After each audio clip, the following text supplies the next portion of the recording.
Chapter I. The Right to be Rich. Whatever may be said in praise of poverty, the fact remains that it is not possible to live a really complete or successful life unless one is rich. No man can rise to his greatest possible height in talent or soul development unless he has plenty of money. For to unfold the soul in, to develop talent, he must have many things to use. And he cannot have these things unless he has money to buy them with. Man develops in mind, soul, and body by making use of things. And society is so organized that man must have money in order to become a possessor of things. Therefore, the basis of all advancement for man must be the science of getting rich. The object of all life is development, and everything that lives has an inalienable right to all the development it is capable of attaining. Man's right to life means his right to have the free and unrestricted use of all the things which may be necessary to his fullest mental, spiritual, and physical unfoldment. Or, in other words, his right to be rich. In this book, I shall not speak of riches in a figurative way. To be really rich does not mean to be satisfied or contented with a little. No man ought to be satisfied with a little if he is capable of using and enjoying more. The purpose of nature is the advancement and unfoldment of life, and every man should have all that can contribute to the power, elegance, beauty, and richness of life. To be content with less is sinful. The man who owns all he wants for the living of all the life he is capable of living is rich. And no man who has not plenty of money can have all he wants. Life has advanced so far and become so complex that even the most ordinary man or woman requires a great amount of wealth in order to live in a manner that even approaches completeness. Every person naturally wants to become all that he is capable of becoming. This desire to realize innate possibilities is inherent in human nature. We cannot help wanting to be all that we can be. Success in life is becoming what you want to be. You can become what you want to be only by making use of things. And you can have the free use of things only as you become rich enough to buy them. To understand the science of getting rich is therefore the most essential of all knowledge. There is nothing wrong in wanting to get rich. The desire for riches is really the desire for a richer, fuller, and more abundant life. And that desire is praiseworthy. The man who does not desire to live more abundantly is abnormal. And so the man who does not desire to have money enough to buy all he wants is abnormal. There are three motives for which we live. We live for the body, we live for the mind, and we live for the soul. No one of these is better or holier than the other. All are alike desirable, and no one of the three, body, mind, or soul, can live fully if either of the others is cut short of full life and expression. It is not right or noble to live only for the soul and deny mind or body. And it is wrong to live for the intellect and deny body and soul. We are all acquainted with the loathsome consequences of living for the body and denying both mind and soul. And we see that real life means the complete expression of all that man can give forth through body, mind, and soul. Whatever he may say, no man can be really happy or satisfied unless his body is living fully in every function, and unless the same is true of his mind and his soul. Wherever there is unexpressed possibility or function not performed, there is unsatisfied desire. Desire is possibility seeking expression, or function seeking performance. Man cannot live fully in body without good food, comfortable clothing, and warm shelter, and without freedom from excessive toil, rest and recreation are also necessary to his physical life. He cannot live fully in mind without books and time to study them, without opportunity for travel and observation, or without intellectual companionship. To live fully in mind, he must have intellectual recreations, and must surround himself with all the objects of art and beauty he is capable of using and appreciating. To live fully in soul, man must have love, and love is denied expression by poverty. Man's highest happiness is found in the bestowal of benefits on those he loves. Love finds its most natural and spontaneous expression in giving. The man who has nothing to give cannot fill his place as a husband or father, as a citizen, or as a man. It is in the use of material things that man finds full life for his body, develops his mind, and unfolds his soul. It is therefore of supreme importance to him that he should be rich. It is perfectly right that you should desire to be rich. If you are a normal man or woman, you cannot help doing so. It is perfectly right that you should give your best attention to the science of getting rich, for it is the noblest and most necessary of all studies. If you neglect this study, you are derelict in your duty to yourself, to God, and to humanity. For you can render God and humanity no greater service than to make the most of yourself. Chapter 2. There is a science of getting rich. There is a science of getting rich, and it is an exact science. Like algebra or arithmetic, there are certain laws which govern the process of acquiring riches. Once these laws are learned and obeyed by any man, he will get rich with mathematical certainty. The ownership of money and property comes as a result of doing things in a certain way. Those who do things in this certain way, whether on purpose or accidentally, get rich, while those who do not do things in this certain way, no matter how hard they work or how able they are, remain poor. It is a natural law that like causes always produce like effects. And, therefore, any man or woman who learns to do things in this certain way will infallibly get rich. That the above statement is true is shown by the following facts. Getting rich is not a matter of environment. For, if it were, all the people in certain neighborhoods would become wealthy. The people of one city would all be rich, while those of other towns would all be poor. Or the inhabitants of one state would roll in wealth, while those of an adjoining state would be in poverty. But everywhere we see rich and poor living side by side, in the same environment, and often engaged in the same vocations. When two men are in the same locality, and in the same business, and one gets rich while the other remains poor, it shows that getting rich is not primarily a matter of environment. Some environments may be more favorable than others, but when two men in the same business are in the same neighborhood, and one gets rich while the other fails, it indicates that getting rich is the result of doing things in a certain way. And further, the ability to do things in this certain way is not due solely to the possession of talent.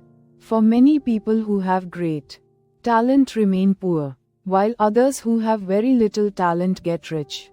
Studying the people who have got rich, we find that they are an average lot in all respects, having no greater talents and abilities than other men.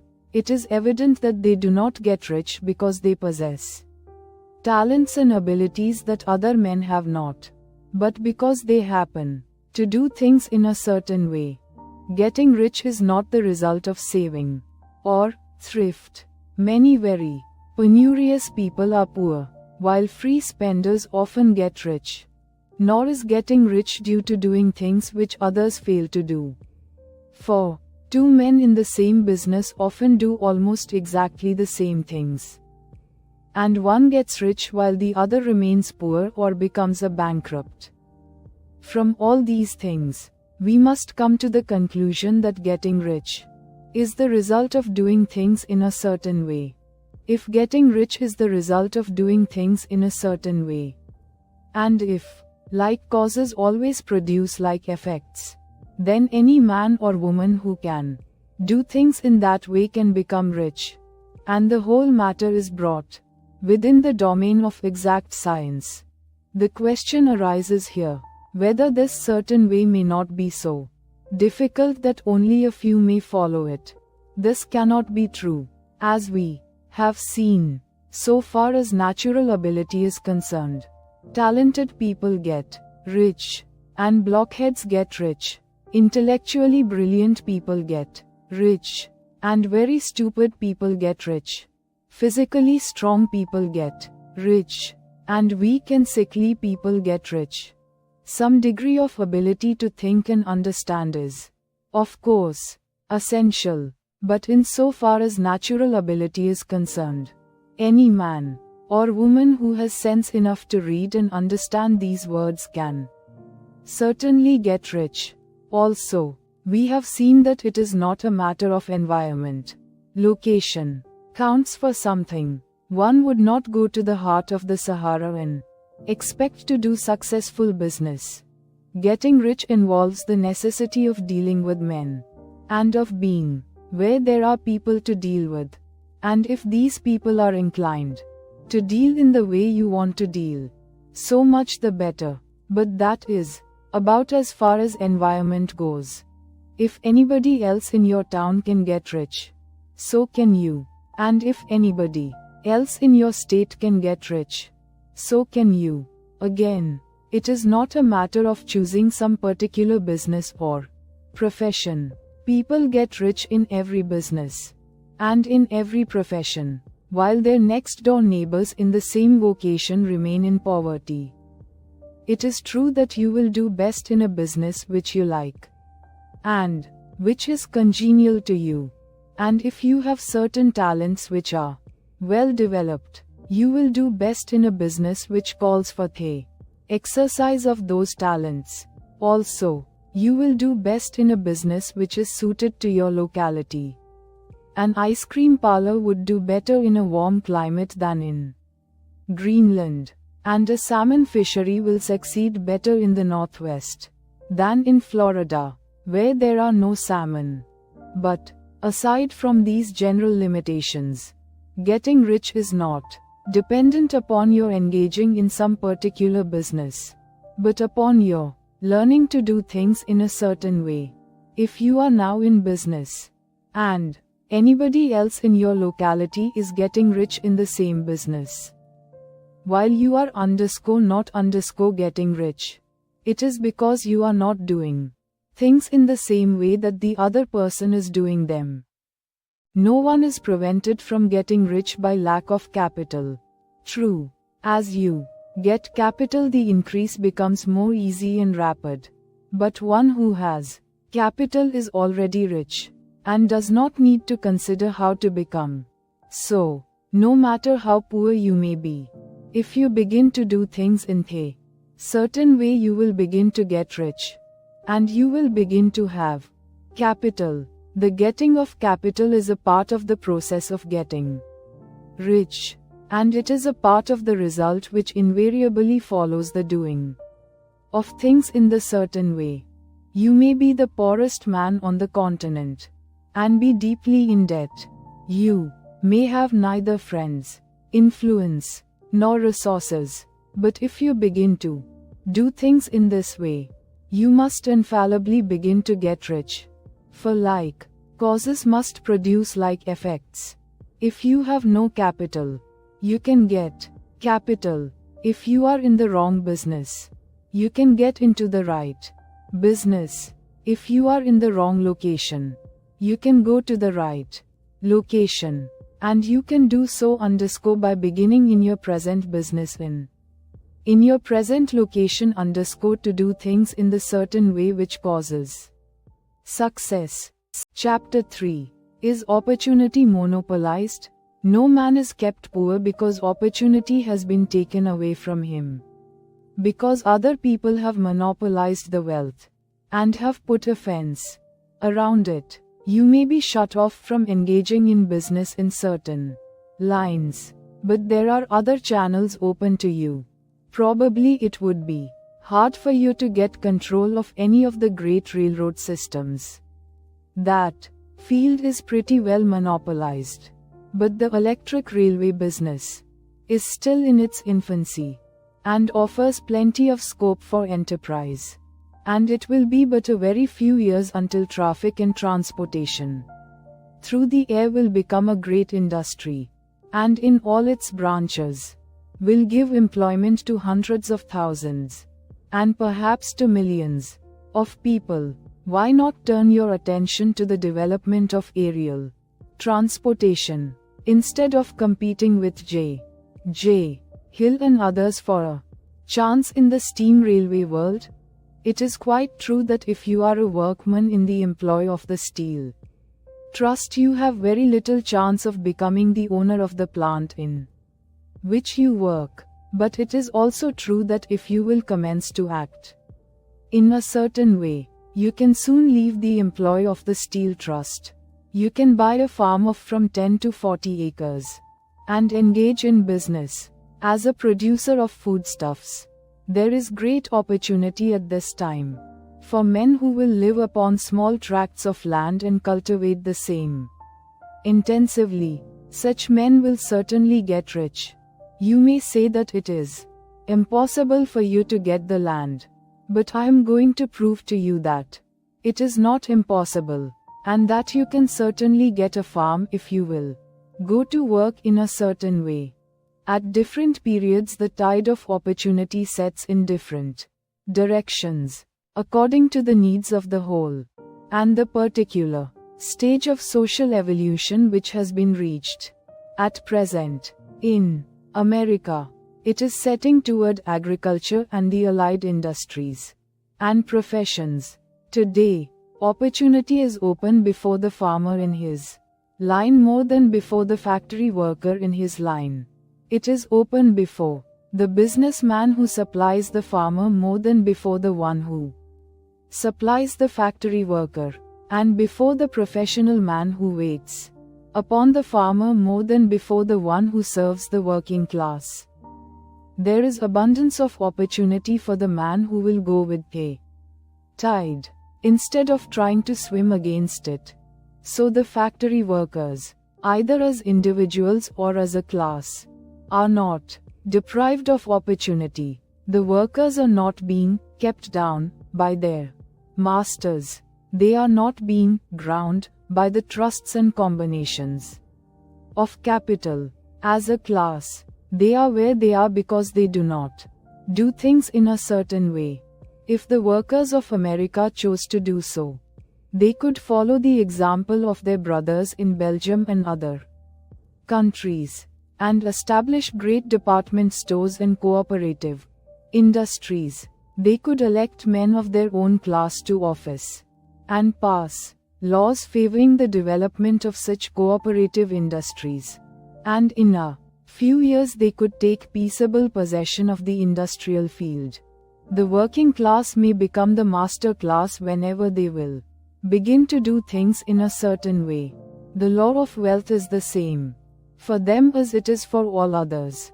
This they must learn, and they will remain where they are as long as they continue to do as they do. The individual worker, however, is not held down by the ignorance or the mental slothfulness of his class. He can follow the tide of opportunity to riches, and this book will tell him how. No one is kept in poverty by a shortness in the supply of riches.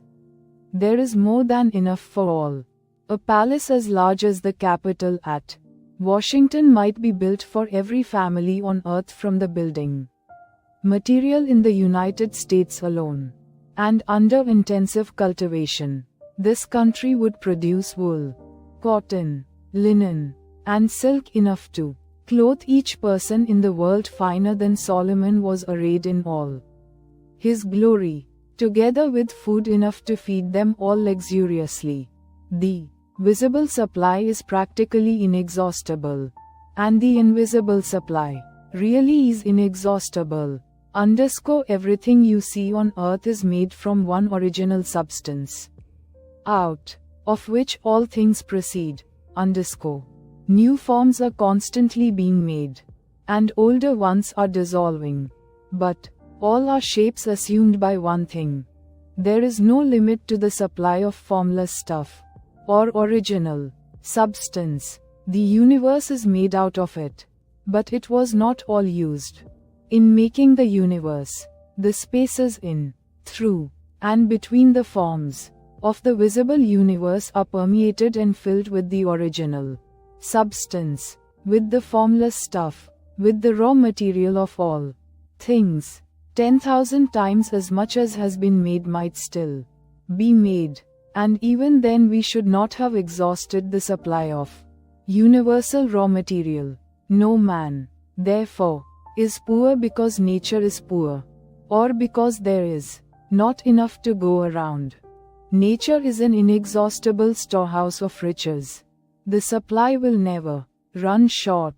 Original substance is alive with creative energy, and is constantly producing more forms. When the supply of building material is exhausted, more will be produced. When the soil is exhausted so that foodstuffs and materials for clothing will no longer grow upon it, it will be renewed, or more soil will be made. When all the gold and silver has been dug from the earth, if man is still in such a stage of social development that he needs gold and silver, more will be produced from the formless. The formless stuff responds to the needs of man. It will not let him be without any good thing. This is true of man collectively. The race as a whole is always abundantly rich, and if individuals are poor, it is because they do not follow the certain way of doing things which makes the individual man rich. The formless stuff is intelligent. It is stuff which thinks. It is alive, and is always impelled toward more life. It is the natural and inherent impulse of life to seek to live more. It is the nature of intelligence to enlarge itself, and of consciousness to seek to extend its boundaries and find fuller expression. The universe of forms has been made by formless living substance, throwing itself into form in order to express itself more fully. The universe is a great living presence, always moving inherently toward more life and fuller functioning. Nature is formed for the advancement of life. Its impelling motive is the increase of life. For this cause, everything which can possibly minister to life is bountifully provided. There can be no lack unless God is to contradict himself and nullify his own works. You are not kept poor by lack in the supply of riches. It is a fact, which I shall demonstrate a little farther on, that even the resources of the formless supply are at the command of the man or woman who will act and think in a certain way. Chapter IV. The first principle in the science of getting rich. Thought is the only power which can produce tangible riches from the formless substance. The stuff from which all things are made is a substance which thinks, and a thought of form in this substance produces the form. Original substance moves according to its thoughts. Every form and process you see in nature is the visible expression of a thought in original substance. As the formless stuff thinks of a form, it takes that form. As it thinks of a motion, it makes that motion. That is the way all things were created. We live in a thought world, which is part of a thought universe. The thought of a moving universe extended throughout formless substance, and the thinking stuff moving according to that thought took the form of systems of planets, and maintains that form. Thinking substance takes the form of its thought, and moves according to the thought. holding the idea of a circling system of suns and worlds. It takes the form of these bodies and moves them as it thinks. Thinking the form of a slow-growing oak tree, it moves accordingly and produces the tree, though centuries may be required to do the work. In creating, the formless seems to move according to the lines of motion it has established. The thought of an oak tree does not cause the instant formation of a full-grown tree, but it does start in motion the forces which will produce the tree along established lines of growth. Every thought of form, held in thinking substance, causes the creation of the form, but always, or at least generally, along lines of growth and action already established. The thought of a house of a certain construction, if it were impressed upon formless substance, might not cause the instant formation of the house, but it would cause the turning of creative energies already working in trade and commerce into such channels as to result in the speedy building of the house. And if there were no existing channels through which the creative energy could work, then the house would be formed directly from primal substance, without waiting for the slow processes of the organic and inorganic world. No thought of form can be impressed upon original substance without causing the creation of the form. Man is a thinking center and can originate thought. All the forms that man fashions with his hands must first exist in his thought. He cannot shape a thing until he has thought that thing. And so far man has confined his efforts wholly to the work of his hands. He has applied manual labor to the world of forms, seeking to change or modify those already existing. He has never thought of trying to cause the creation of new forms by impressing his thoughts upon formless substance. When man has a thought form, he takes material from the forms of nature and makes an image of the form which is in his mind. He has, so far, made little or no effort to cooperate with formless intelligence, to work with the Father. He has not dreamed that he can do what he seeth the Father doing. Man reshapes and modifies existing forms by manual labor. He has given no attention to the question whether he may not produce things from formless substance by communicating his thoughts to it. We propose to prove that he may do so, to prove that any man or woman may do so, and to show how. As our first step, we must lay down three fundamental propositions. First, we assert that there is one original formless stuff, or substance, from which all things are made. All the seemingly many elements are but different presentations of one element. All the many forms found in organic and inorganic nature are but different shapes, made from the same stuff. And this stuff is thinking stuff. A thought held in it produces the form of the thought. Thought, in thinking substance, produces shapes. Man is a thinking center, capable of original thought. If man can communicate his thought to original thinking substance, he can cause the creation or formation of the thing he thinks about. To summarize this, there is a thinking stuff from which all things are made, and which, in its original state, permeates, penetrates, and fills the interspaces of the universe. A thought, in this substance, produces the thing that is imaged by the thought. Man can form things in his thought, and, by impressing his thought upon formless substance, can cause the thing he thinks about to be created. It may be asked if I can prove these statements. And without going into details, I answer that I can do so, both by logic and experience. Reasoning back from the phenomena of form and thought, I come to one original thinking substance, and reasoning forward from this thinking substance, I come to man's power to cause the formation of the thing he thinks about, and by experiment, I find the reasoning true. And this is my strongest proof. If one man who reads this book gets rich by doing what it tells him to do, that is evidence in support of my claim. But if every man who does what it tells him to do gets rich, that is positive proof until one goes through the process and fails. The theory is true until the process fails. And this process will not fail. For every man who does exactly what this book tells him to do will get rich. I have said that men get rich by doing things in a certain way.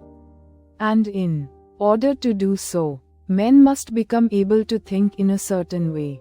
A man's way of doing things is the direct result of the way he thinks about things. To do things in the way you want to do them, you will have to acquire the ability to think the way you want to think. This is the first step toward getting rich. To think what you want to think is to think truth, regardless of appearances. Every man has the natural and inherent power to think what he wants to think, but it requires far more effort to do so than it does to think the thoughts which are suggested by appearances. To think according to appearances is easy. To think truth regardless of appearances is laborious, and requires the expenditure of more power than any other work man is called upon to perform. There is no labor from which most people shrink as they do from that of sustained and consecutive thought. It is the hardest work in the world. This is especially true when truth is contrary to appearances. Every appearance in the visible world tends to produce a corresponding form in the mind which observes it. And this can only be prevented by holding the thought of the truth. To look upon the appearance of disease will produce the form of disease in your own mind, and ultimately in your body, unless you hold the thought of the truth, which is that there is no disease. It is only an appearance, and the reality is health. To look upon the appearances of poverty will produce corresponding forms in your own mind, unless you hold to the truth that there is no poverty. There is only abundance. To think health when surrounded by the appearances of disease, or to think riches when in the midst of appearances of poverty, requires power. But he who acquires this power becomes a mastermind. He can conquer fate. He can have what he wants. This power can only be acquired by getting hold of the basic fact which is behind all appearances. And that fact is that there is one thinking substance, from which and by which all things are made. Then we must grasp the truth that every thought held in this substance becomes a form, and that man can so impress his thoughts upon it as to cause them to take form and become visible things. When we realize this, we lose all doubt and fear, for we know that we can create what we want to create. We can get what we want to have, and can become what we want to be.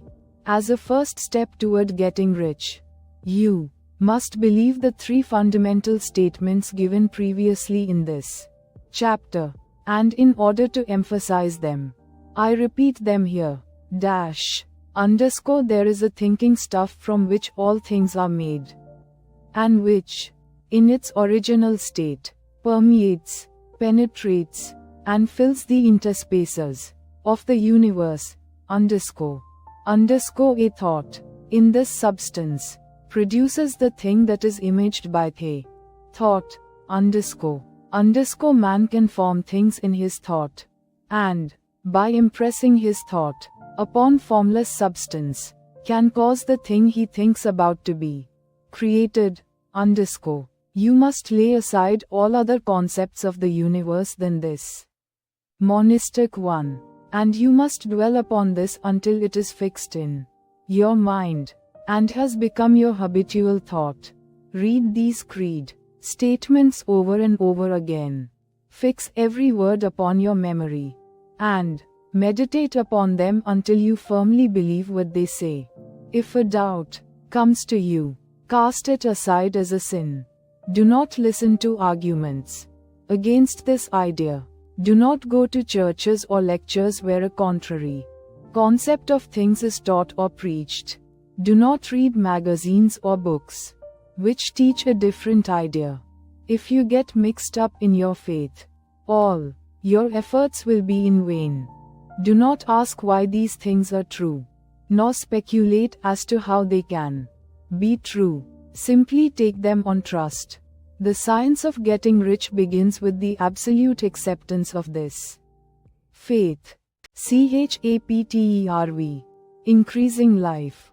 You must get rid of the last vestige of the old idea that there is a deity whose will it is that you should be poor, or whose purposes may be served by keeping you in poverty.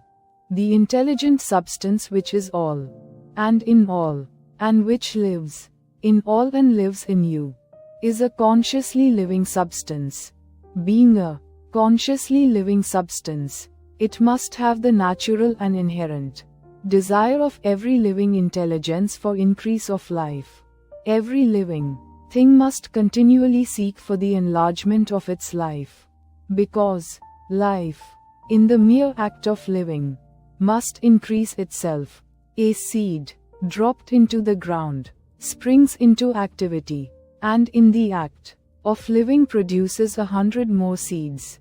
Life, by living, multiplies itself. It is forever becoming more.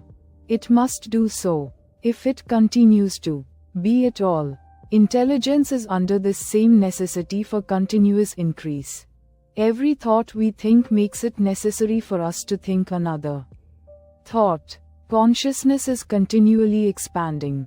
Every fact we learn leads us to the learning of another fact. Knowledge is continually increasing.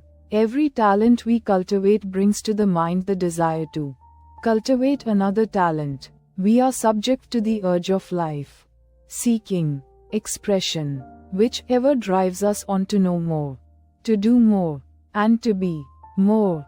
In order to know more, do more, and be more, we must have more.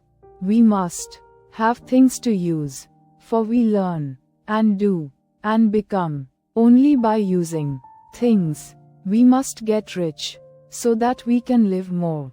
The desire for riches is simply the capacity for larger life-seeking fulfillment. Every desire is the effort of an unexpressed possibility to come into action. It is power seeking to manifest which causes desire. That which makes you want more money is the same as that which makes the plant grow. It is life, seeking fuller expression. The one living substance must be subject to this inherent law of all life. It is permeated with the desire to live more. That is why it is under the necessity of creating things. The one substance desires to live more in you. Hence it wants you to have all the things you can use. It is the desire of God that you should get rich. He wants you to get rich because He can express Himself better through you if you have plenty of things to use in giving Him expression. He can live more in you if you have unlimited command of the means of life. The universe desires you to have everything you want to have. Nature is friendly to your plans.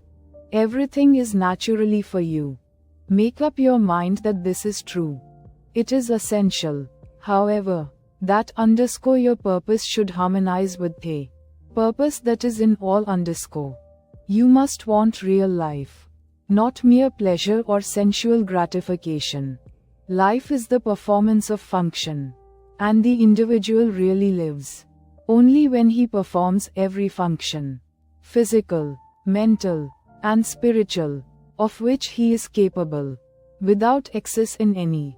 You do not want to get rich in order to live swinishly for the gratification of animal desires. That is not life.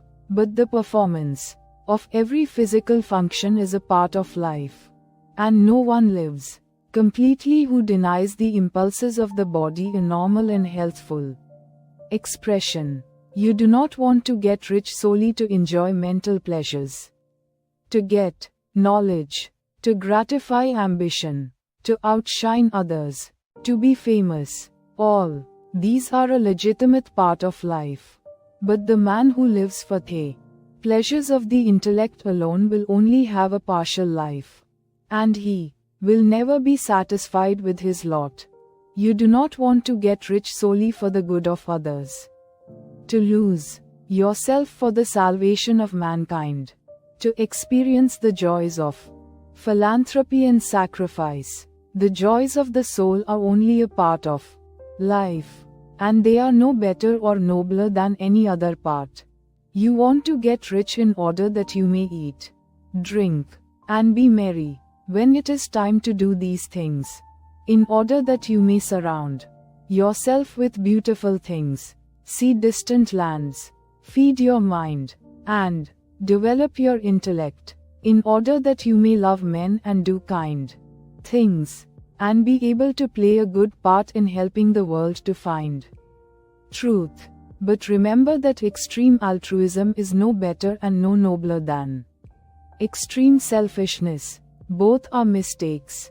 Get rid of the idea that God wants you to sacrifice yourself for others, and that you can secure His favor by doing so.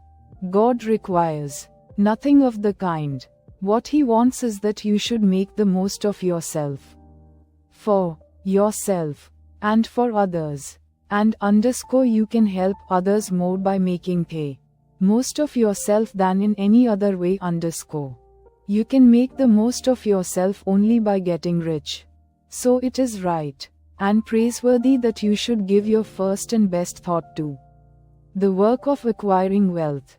Remember, however, that the desire of substance is for all, and its movements must be for more life to all. It cannot be made to work for less life to any, because it is equally in all.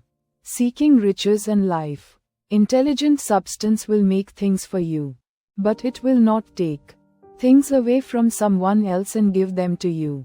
You must get rid of the thought of competition. You are to create, not to compete for what is already created. You do not have to take anything away from anyone. You do not have to drive sharp bargains. You do not have to cheat or to take advantage. You do not need to let any man work for you for less than he earns. You do not have to covet the property of others, or to look at it with wishful eyes. No man has anything of which you cannot have the like, and that without taking what he has away from him. You are to become a creator, not a competitor. You are going to get what you want, but in such a way that when you get it, every other man will have more than he has now. I am aware that there are men who get a vast amount of money by proceeding in direct opposition to the statements in the paragraph above, and may add a word of explanation here. Men of the plutocratic type, who become very rich, do so sometimes purely by their extraordinary ability on the plane of competition, and sometimes they unconsciously relate themselves to substance in its great purposes and movements for the general racial upbuilding through industrial evolution. Rockefeller, Carnegie, Morgan, et al. Have been the unconscious agents of the Supreme in the necessary work of systematizing and organizing productive industry, and in the end, their work will contribute immensely toward increased life for all. Their day is nearly over. They have organized production, and will soon be succeeded by the agents of the multitude, who will organize the machinery of distribution. The multimillionaires are like the monster reptiles of the prehistoric eras.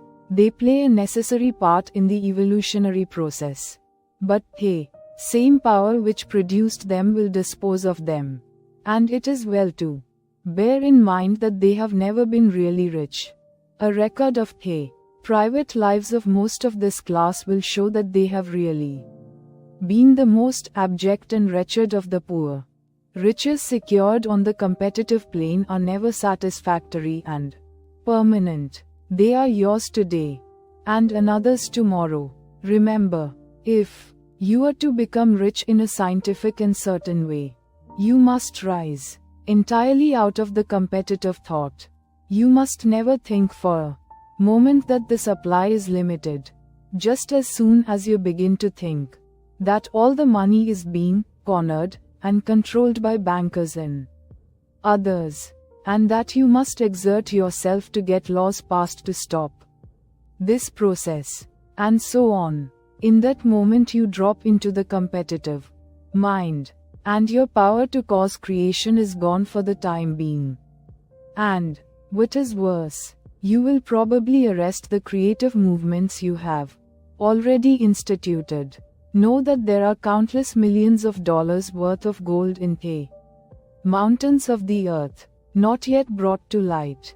And know that if there were not, more would be created from thinking substance to supply your needs. Know that the money you need will come, even if it is necessary for 1,000 men to be led to the discovery of new gold mines tomorrow. Never look at the visible supply. Look always at the limitless riches in formless substance, and know that they are coming to you as fast as you can receive and use them. Nobody, by cornering the visible supply, can prevent you from getting what is yours. So never allow yourself to think for an instant that all the best building spots will be taken before you get ready to build your house. Unless you hurry, never worry about the trusts and combines, and get anxious for fear they will soon come to own the whole earth. Never get afraid that you will lose what you want because some other person beats you to it. That cannot possibly happen. You are not seeking anything that is possessed by anybody else. You are causing what you want to be created from formless substance. And the supply is without limits. Stick to the formulated statement. There is a thinking stuff from which all things are made, and which, in its original state, permeates, penetrates, and fills the interspaces of the universe. A thought, in this substance, produces the thing that is imaged by the thought. Man can form things in his thought, and, by impressing his thought upon formless substance, can cause the thing he thinks about to be created. Chapter V. How riches come to you. When I say that you do not have to drive sharp bargains, I do not mean that you do not have to drive any bargains at all, or that you are above the necessity for having any dealings with your fellow men. I mean that you will not need to deal with them unfairly. You do not have to get something for nothing, but can give to every man more than you take from him. You cannot give every man more in cash market value than you take from him, but you can give him more in use value than the cash value of the thing you take from him. The paper, ink, and other material in this book may not be worth the money you paid for it. But if the ideas suggested by it bring you thousands of dollars, you have not been wronged by those who sold it to you. They have given you a great use value for a small cash value. Let us suppose that I own a picture by one of the great artists, which, in any civilized community, is worth thousands of dollars. I take it to Baffin Bay, and by salesmanship, induce an Eskimo to give a bundle of furs worth $500 for it. I have really wronged him, for he has no use for the picture. It has no use value to him. It will not add to his life. But suppose I give him a gun worth $50 for his furs. then he has made a good bargain. He has use for the gun. It will get him many more furs and much food. It will add to his life in every way. It will make him rich. When you rise from the competitive to the creative plane, you can scan your business transactions very strictly. And if you are selling anything which does not add more to his life than the thing he gives you in exchange, you can afford to stop it. You do not have to beat anybody in business. And if you are in a business which does beat people, get out of it at once. Give every man more in use value than you take from him in cash value. Then you are adding to the life of the world by every business transaction. If you have people working for you, you must take from them more in cash value than you pay them in wages. But you can so organize your business that it will be filled with the principle of advancement and so that each employee who wishes to do so may advance a little every day. You can make your business do for your employees what this book is doing for you. You can so conduct your business that it will be a sort of ladder by which every employee who will take the trouble may climb to riches himself, and given the opportunity. If he will not do so, it is not your fault.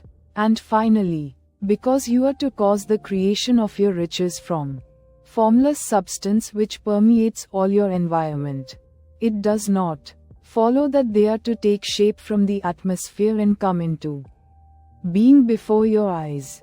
If you want a sewing machine, for instance, I do not mean to tell you that you are to impress the thought of a sewing machine on thinking substance until the machine is formed without hands, in the room where you sit, or elsewhere. But if you want a sewing machine, hold the mental image of it with the most positive certainty that it is being made, or is on its way to you.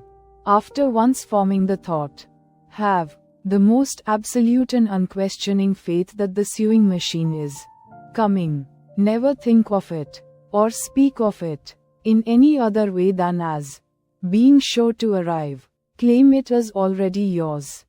It will be brought to you by the power of the Supreme Intelligence, acting upon the minds of men. If you live in Mene, it may be that a man will be brought from Texas or Japan to engage in some transaction, which will result in your getting what you want. If so, the whole matter will be as much to that man's advantage as it is to yours. Do not forget for a moment that the thinking substance is through all, in all, communicating with all, and can influence all. The desire of thinking substance for fuller life and better living has caused the creation of all the sewing machines already made, and it can cause the creation of millions more, and will, whenever men set it in motion by desire and faith, and by acting in a certain way. You can certainly have a sewing machine in your house, and it is just as certain that you can have any other thing or things which you want, and which you will use for the advancement of your own life and the lives of others. You need not hesitate about asking largely.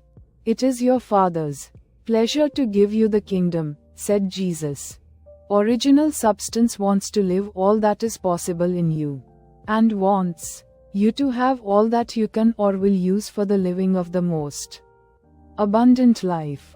If you fix upon your consciousness the fact that the desire you feel for the possession of riches is one with the desire of omnipotence for more complete expression, your faith becomes invincible.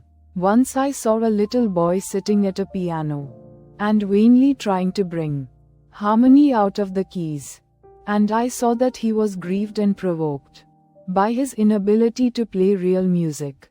I asked him the cause of his vexation, and he answered, I can feel the music in me, but I can't make my hands go right.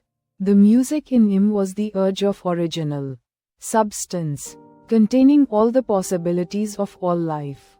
All that there is of music was seeking expression through the child. God, the one substance, is trying to live and do and enjoy things.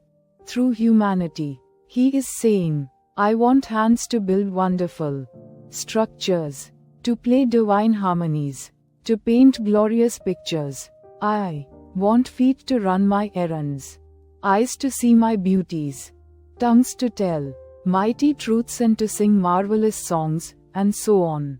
All that there is of possibility is seeking expression through men. God wants those who can play music to have pianos and every other instrument, and to have the means to cultivate their talents to the fullest extent. He wants those who can appreciate beauty to be able to surround themselves with beautiful things.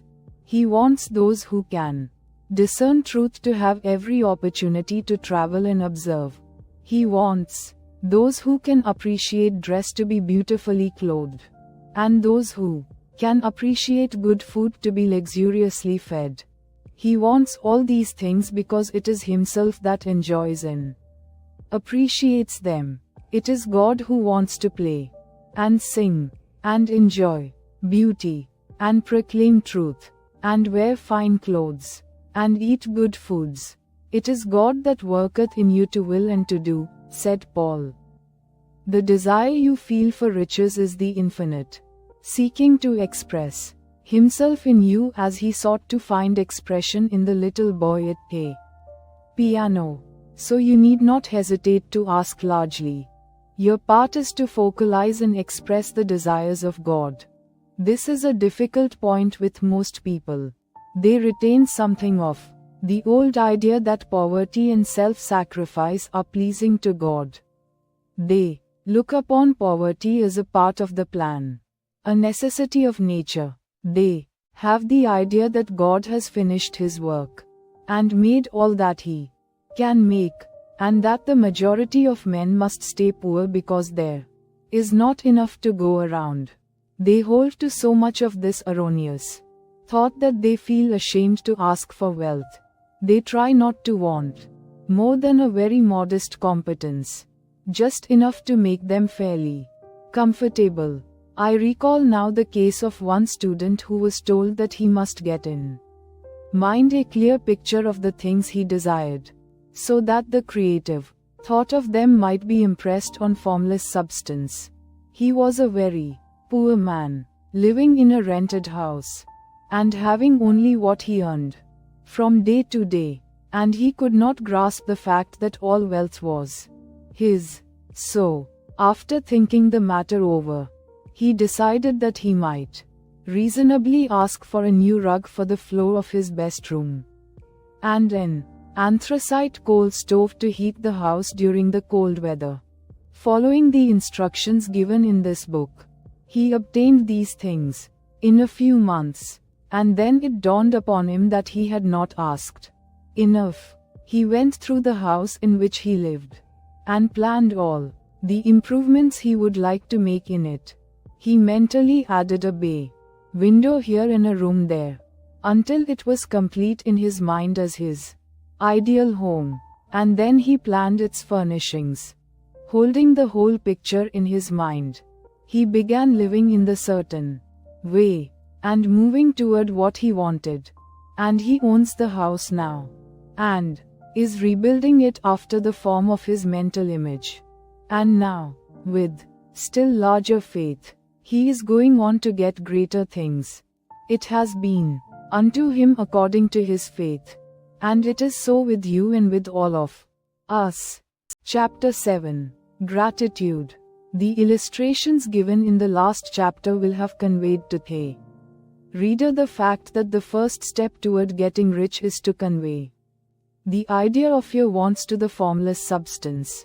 This is true, and you will see that in order to do so it becomes necessary to relate yourself to the formless intelligence in a harmonious way. To secure this harmonious relation is a matter of such primary and vital importance that I shall give some space to its discussion here, and give you instructions which, if you will follow them, will be certain to bring you into perfect unity of mind with God. The whole process of mental adjustment and atonement can be summed up in one word: gratitude. First, you believe that there is one intelligent substance from which all things proceed. Second, you believe that this substance gives you everything you desire. And third, you relate yourself to it by a feeling of deep and profound gratitude. Many people who order their lives rightly in all other ways are kept in poverty by their lack of gratitude. Having received one gift from God, they cut the wires which connect them with Him by failing to make acknowledgement. It is easy to understand that the nearer we live to the source of wealth, the more wealth we shall receive. And it is easy also to understand that the soul that is always grateful lives in closer touch with God than the one which never looks to Him in thankful acknowledgement. The more gratefully we fix our minds on the Supreme when good things come to us, the more good things we will receive, and the more rapidly they will come. And the reason simply is that the mental attitude of gratitude draws the mind into closer touch with the source from which the blessings come. If it is a new thought to you that gratitude brings your whole mind into closer harmony with the creative energies of the universe, consider it well, and you will see that it is true. The good things you already have come to you along the line of obedience to certain laws. Gratitude will lead your mind out along the ways by which things come, and it will keep you in close harmony with creative thought and prevent you from falling into competitive thought. Gratitude alone can keep you looking toward the all, and prevent you from falling into the error of thinking of the supply is limited. And to do that would be fatal to your hopes. There is a law of gratitude, and it is absolutely necessary that you should observe the law if you are to get the results you seek. The law of gratitude is the natural principle that action and reaction are always equal and in opposite directions. The grateful outreaching of your mind in thankful praise to the Supreme is a liberation or expenditure of force. It cannot fail to reach that to which it is addressed. And the reaction is an instantaneous movement toward you. Draw nigh unto God, and He will draw nigh unto you. That is a statement of psychological truth. And if your gratitude is strong and constant, the reaction in formless substance will be strong and continuous. The movement of the things you want will be always toward you. Notice the grateful attitude that Jesus took. How He always seems to be saying, I thank Thee, Father, that Thou hearest me. You cannot exercise much power without gratitude, for it is gratitude that keeps you connected with power. But the value of gratitude does not consist solely in getting you more blessings in the future. Without gratitude you cannot long keep from dissatisfied thought regarding things as they are. The moment you permit your mind to dwell with dissatisfaction upon things as they are, you begin to lose ground. You fix attention upon the common, the ordinary, the poor, and the squalid and mean. And your mind takes the form of these things. Then you will transmit these forms or mental images to the formless. And the common, the poor, the squalid, and mean will come to you. To permit your mind to dwell upon the inferior is to become inferior, and to surround yourself with inferior things. On the other hand, to fix your attention on the best is to surround yourself with the best, and to become the best. The creative power within us makes us into the image of that to which we give our attention. We are thinking substance, and thinking substance always takes the form of that which it thinks about.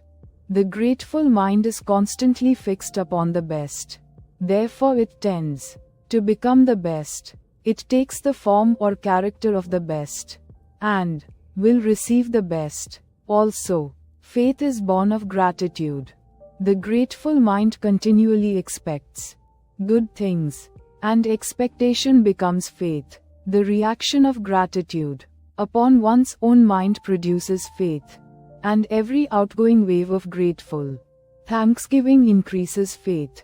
He who has no feeling of gratitude cannot long retain a living faith, and without a living faith you cannot get rich by the creative method. As we shall see in the following chapters, it is necessary, then, to cultivate the habit of being grateful for every good thing that comes to you, and to give thanks continuously. And because all things have contributed to your advancement, you should include all things in your gratitude. Do not waste time thinking or talking about the shortcomings or wrong actions of plutocrats or trust magnates. Their organization of the world has made your opportunity.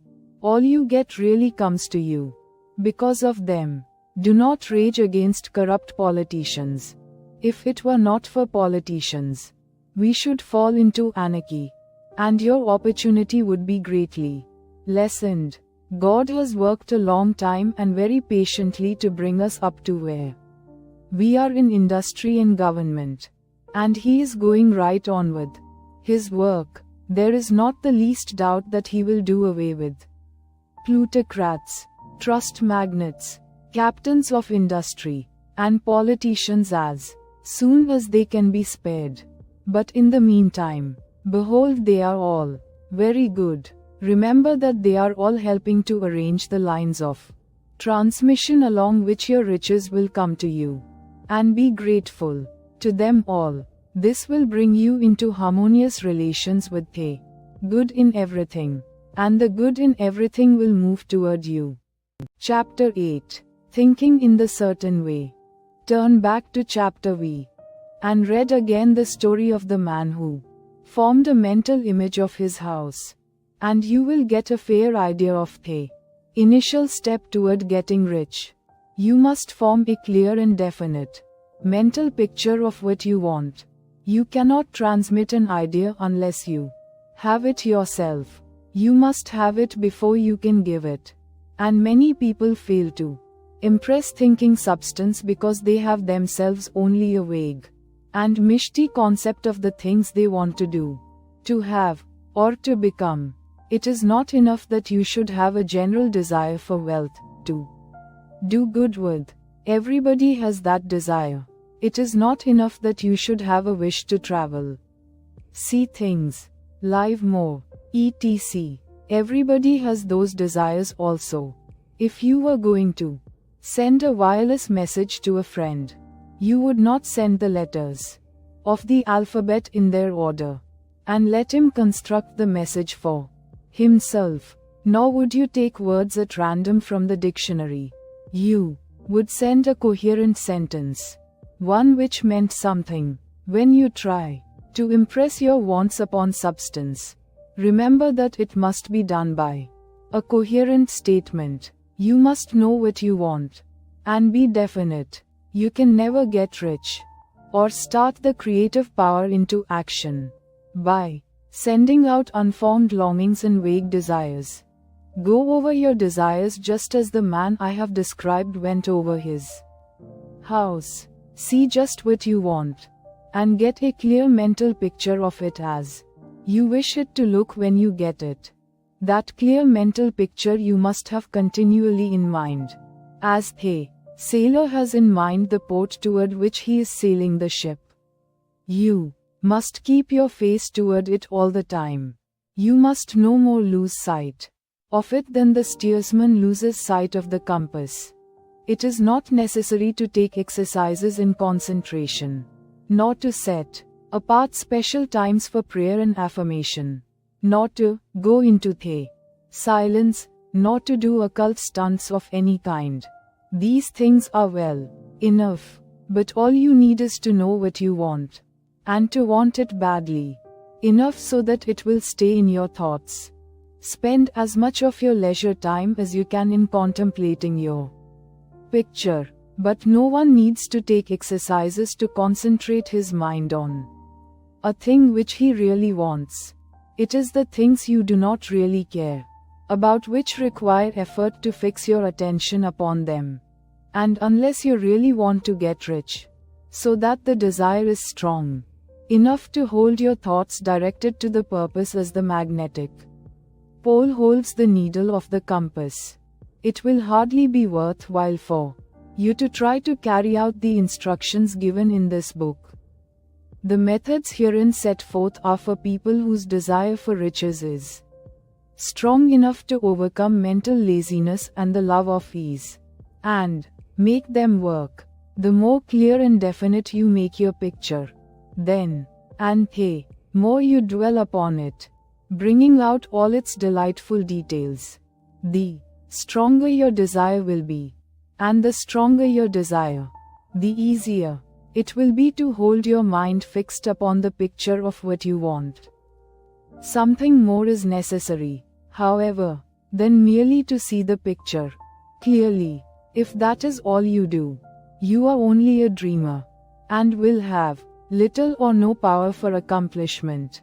Behind your clear vision must be the purpose to realize it, to bring it out in tangible expression.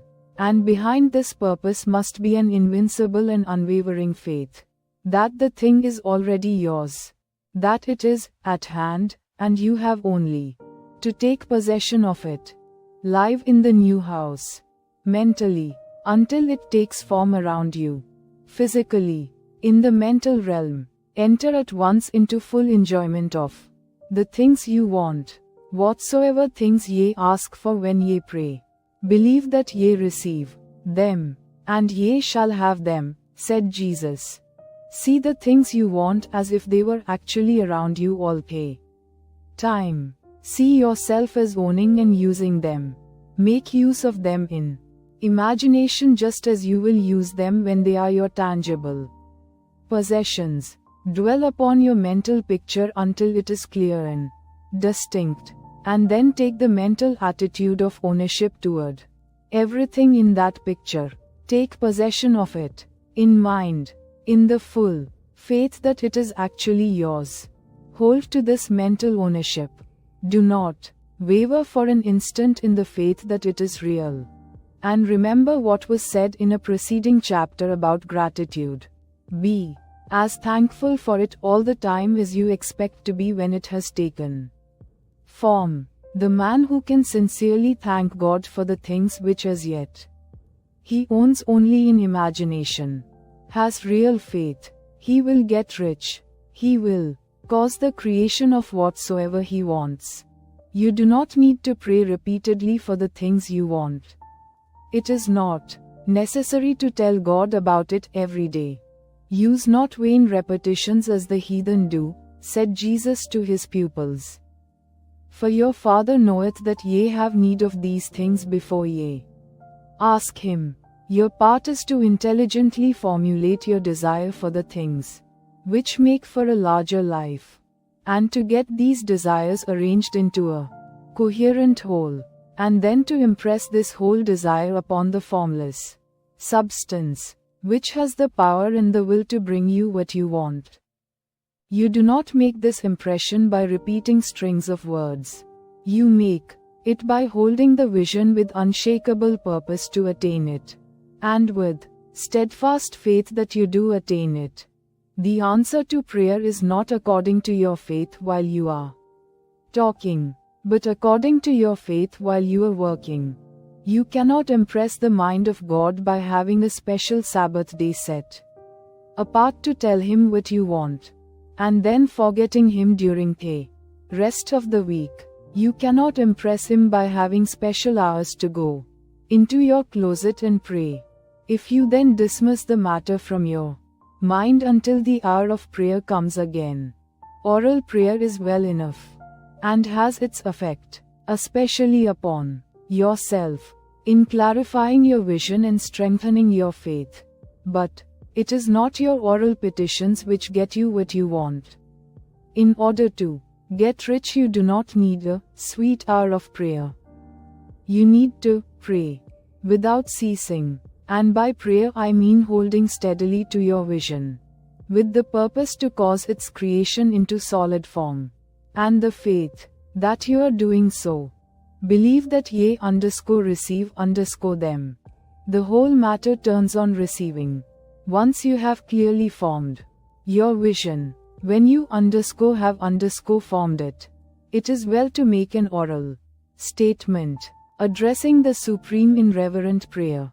And from that moment you must, in mind, receive what you ask for. Live in the new house, wear the fine clothes, ride in the automobile, go on the journey, and confidently plan for greater journeys.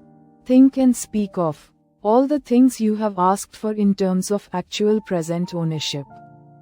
Imagine an environment and a financial condition exactly as you want them, and live all the time in that imaginary environment and financial condition. Mind, however, that you do not do this as a mere dreamer and castle builder.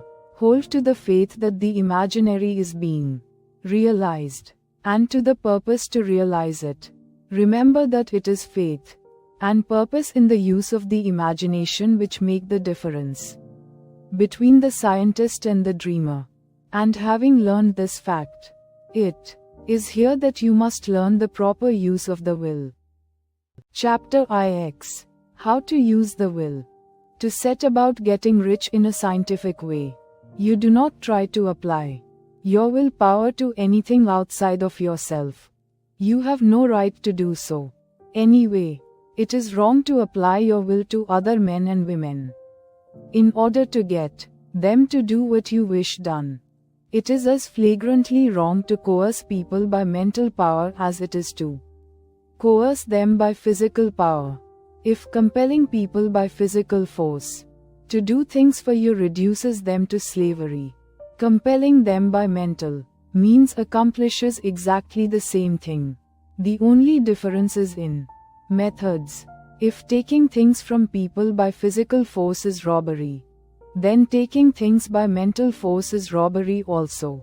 There is no difference in principle.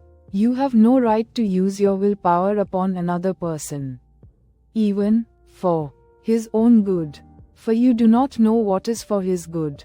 The science of getting rich does not require you to apply power or force to any other person in any way whatsoever. There is not the slightest necessity for doing so. Indeed, any attempt to use your will upon others will only tend to defeat your purpose. You do not need to apply your will to things in order to compel them to come to you. That would simply be trying to coerce God, and would be foolish and useless, as well as irreverent. You do not have to compel God to give you good things, any more than you have to use your willpower to make the sun rise. You do not have to use your willpower to conquer an unfriendly deity, or to make stubborn and rebellious forces do your bidding. Substance is friendly to you, and is more anxious to give you what you want than you are to get it. To get rich, you need only to use your willpower upon yourself. When you know what to think and do, then you must use your will to compel yourself to think and do the right things. That is the legitimate use of the will in getting what you want, to use it in holding yourself to the right course. Use your will to keep yourself thinking and acting in the certain way. Do not try to project your will, or your thoughts, or your mind out into space, to act on things or people. Keep your mind at home. It can accomplish more there than elsewhere. Use your mind to form a mental image of what you want, and to hold that vision with faith and purpose. And use your will to keep your mind working in the right way. The more steady and continuous your faith and purpose, the more rapidly you will get rich, because you will make only positive impressions upon substance, and you will not neutralize or offset them by negative impressions. The picture of your desires, held with faith and purpose, is taken up by the formless and permeates it to great distances throughout the universe.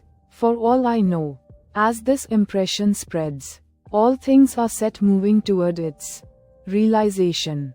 Every living thing, every inanimate thing, and the things yet uncreated, are stirred toward bringing into being that which you want. All force begins to be exerted in that direction. All things begin to move toward you.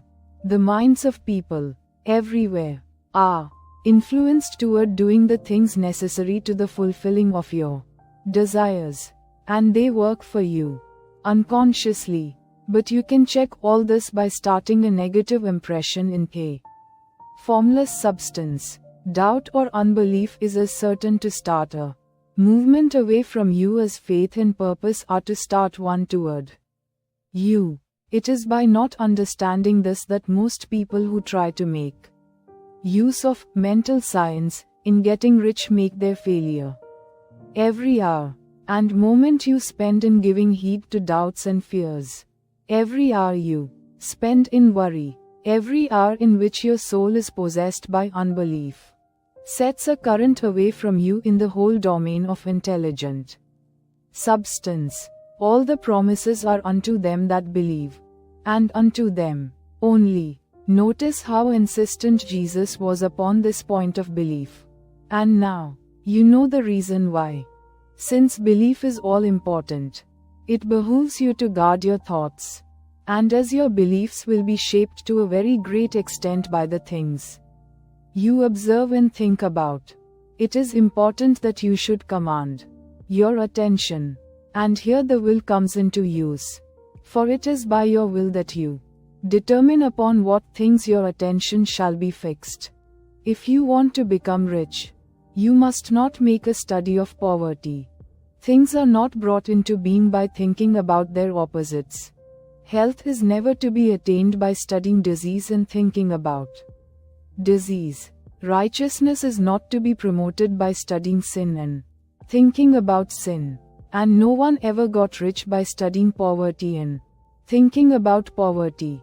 Medicine as a science of disease has increased disease. Religion as a science of sin has promoted sin. And economics as a study of poverty will fill the world with wretchedness and want. Do not talk about poverty. Do not investigate it, or concern yourself with it. Never mind what its causes are. You have nothing to do with them. What concerns you is the cure. Do not spend your time in charitable work or charity movements. All charity only tends to perpetuate the wretchedness it aims to eradicate. I do not say that you should be hard-hearted or unkind and refuse to hear the cry of need. But you must not try to eradicate poverty in any of the conventional ways. Put poverty behind you, and put all that pertains to it behind you, and make good. Get rich. That is the best way you can help the poor. And you cannot hold the mental image which is to make you rich if you fill your mind with pictures of poverty. Do not read books or papers which give circumstantial accounts of the wretchedness of the tenement dwellers, of the horrors of child labor, and so on.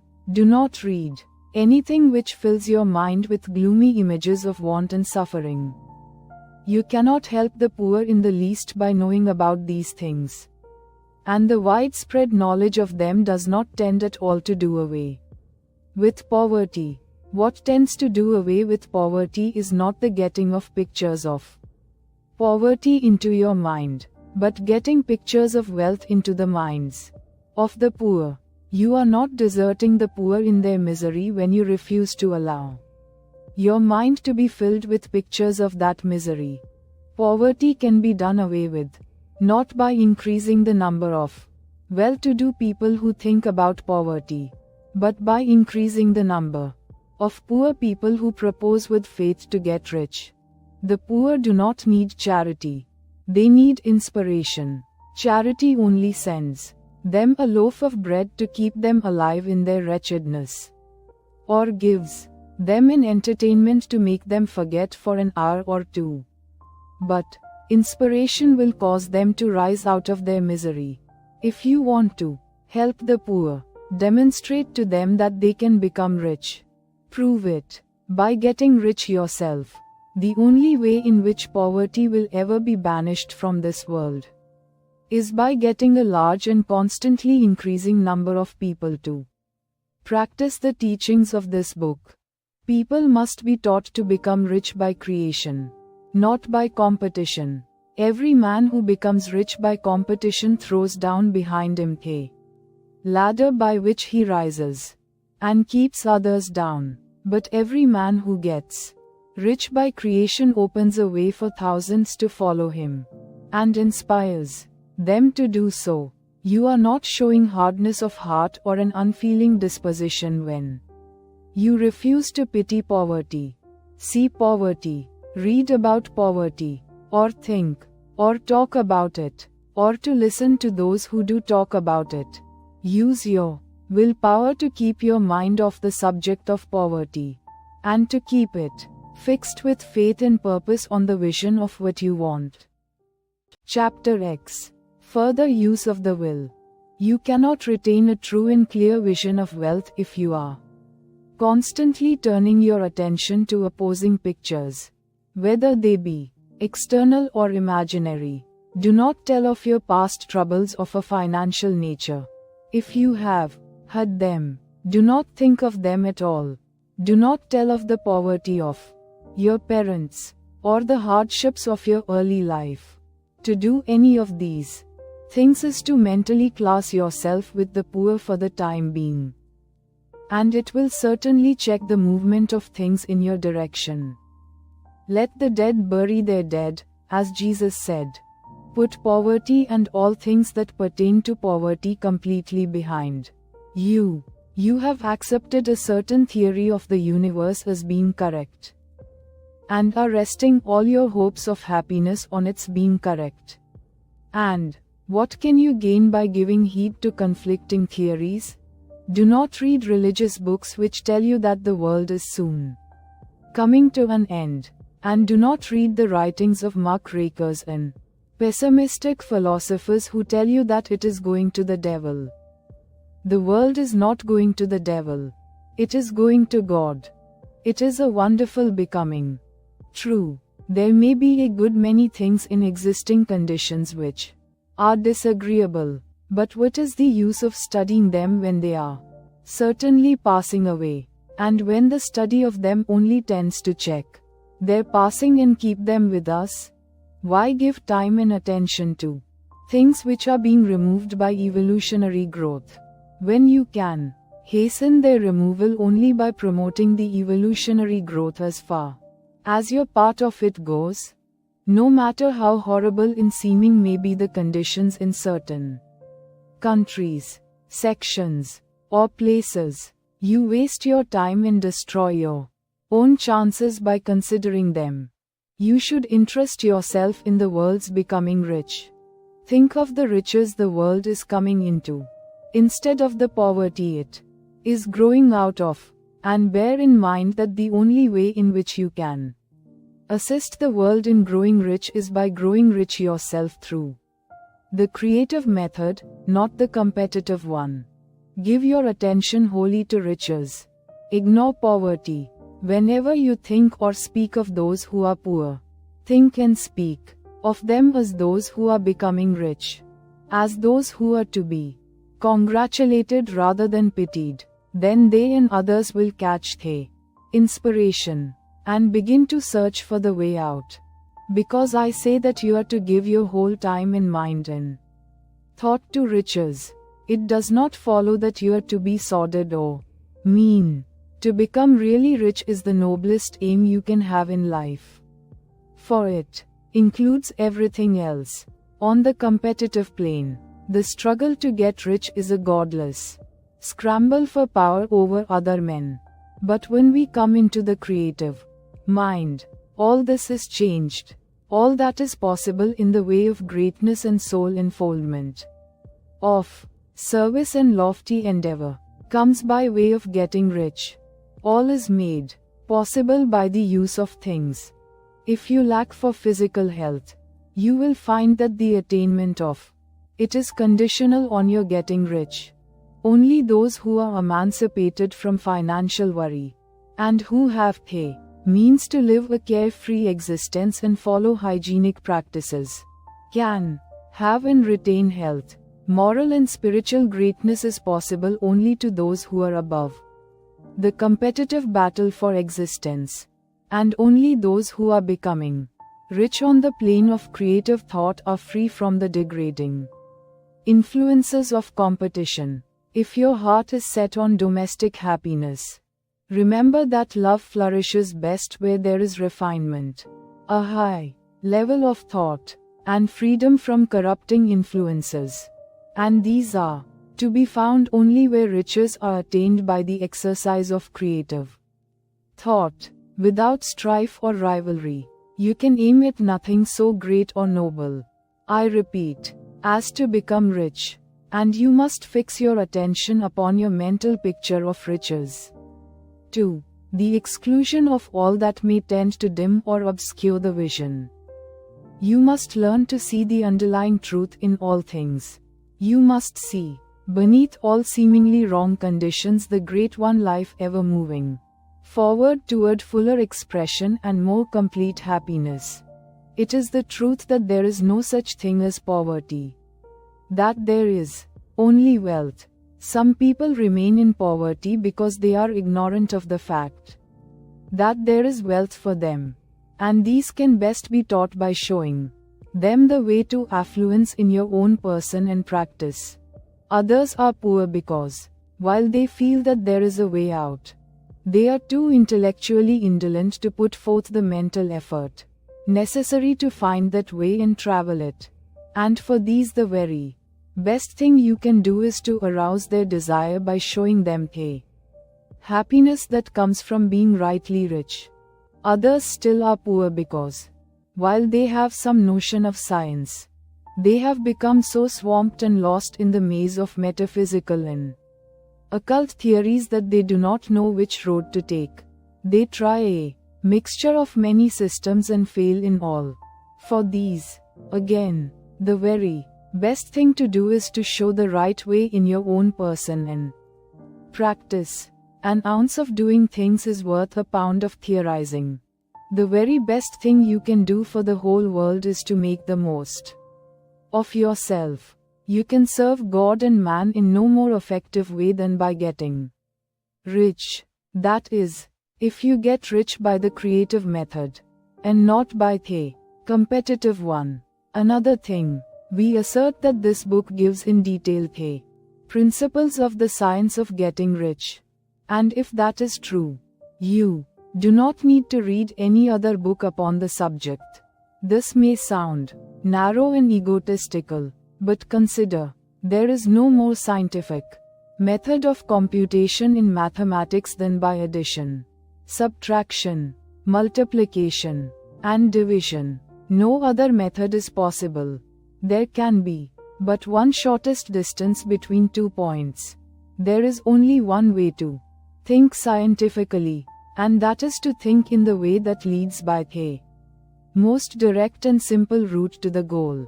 No man has yet formulated a briefer or less complex system than the one set forth herein. It has been stripped of all non-essentials. When you commence on this, lay all others aside. Put them out of your mind altogether. Read this book every day. Keep it with you. Commit it to memory. And do not think about other systems and theories. If you do, you will begin to have doubts, and to be uncertain and wavering in your thought. And then you will begin to make failures. After you have made good and become rich, you may study other systems as much as you please. But until you are quite sure that you have gained what you want, do not read anything on this line but this book, unless it be the authors mentioned in the preface. And read only the most optimistic comments on the world's news, those in harmony with your picture. Also, Postpone your investigations into the occult. Do not dabble in theosophy, spiritualism, or kindred studies. It is very likely that the dead still live and are near, but if they are, let them alone. Mind your own business. Wherever the spirits of the dead may be, they have their own work to do and their own problems to solve, and we have no right to interfere with them. We cannot help them, and it is very doubtful whether they can help us, or whether we have any right to trespass upon their time. If they can, let the dead and the hereafter alone, and solve your own problem. Get rich. If you begin to mix with the occult, you will start mental cross currents which will surely bring your hopes to shipwreck. Now, this and the preceding chapters have brought us to the following statement of basic facts. There is a thinking stuff from which all things are made, and which, in its original state, permeates, penetrates, and fills the interspaces of the universe. A thought, in this substance, produces the thing that is imaged by the thought. Man can form things in his thought, and, by impressing his thought upon formless substance, can cause the thing he thinks about to be created. In order to do this, man must pass from the competitive to the creative mind. He must form a clear mental picture of the things he wants, and hold this picture in his thoughts with the fixed purpose to get what he wants, and the unwavering faith that he does get what he wants, closing his mind against all that may tend to shake his purpose, dim his vision, or quench his faith. And in addition to all this, we shall now see that he must live and act in a certain way. Chapter 11. Acting in the certain way.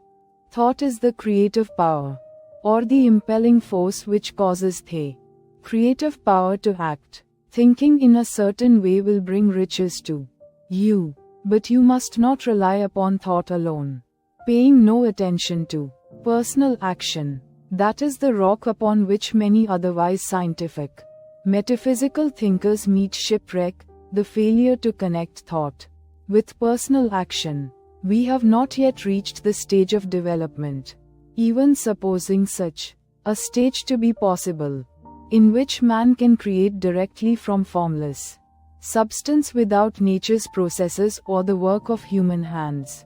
Man must not only think, but his personal action must supplement his thought. By thought you can cause the gold in the hearts of the mountains to be impelled toward you, but it will not mine itself, refine itself, coin itself into double eagles, and come rolling along the road seeking its way into your pocket. Under the impelling power of the Supreme Spirit, men's affairs will be so ordered that someone will be led to mine the gold for you.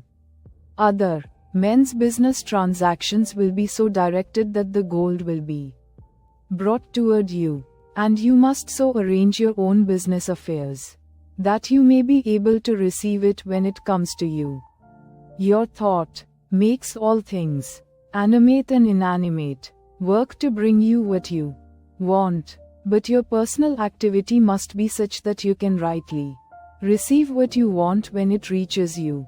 You are not to take it as charity, not to steal it. You must give every man more in use value than he gives you in cash value.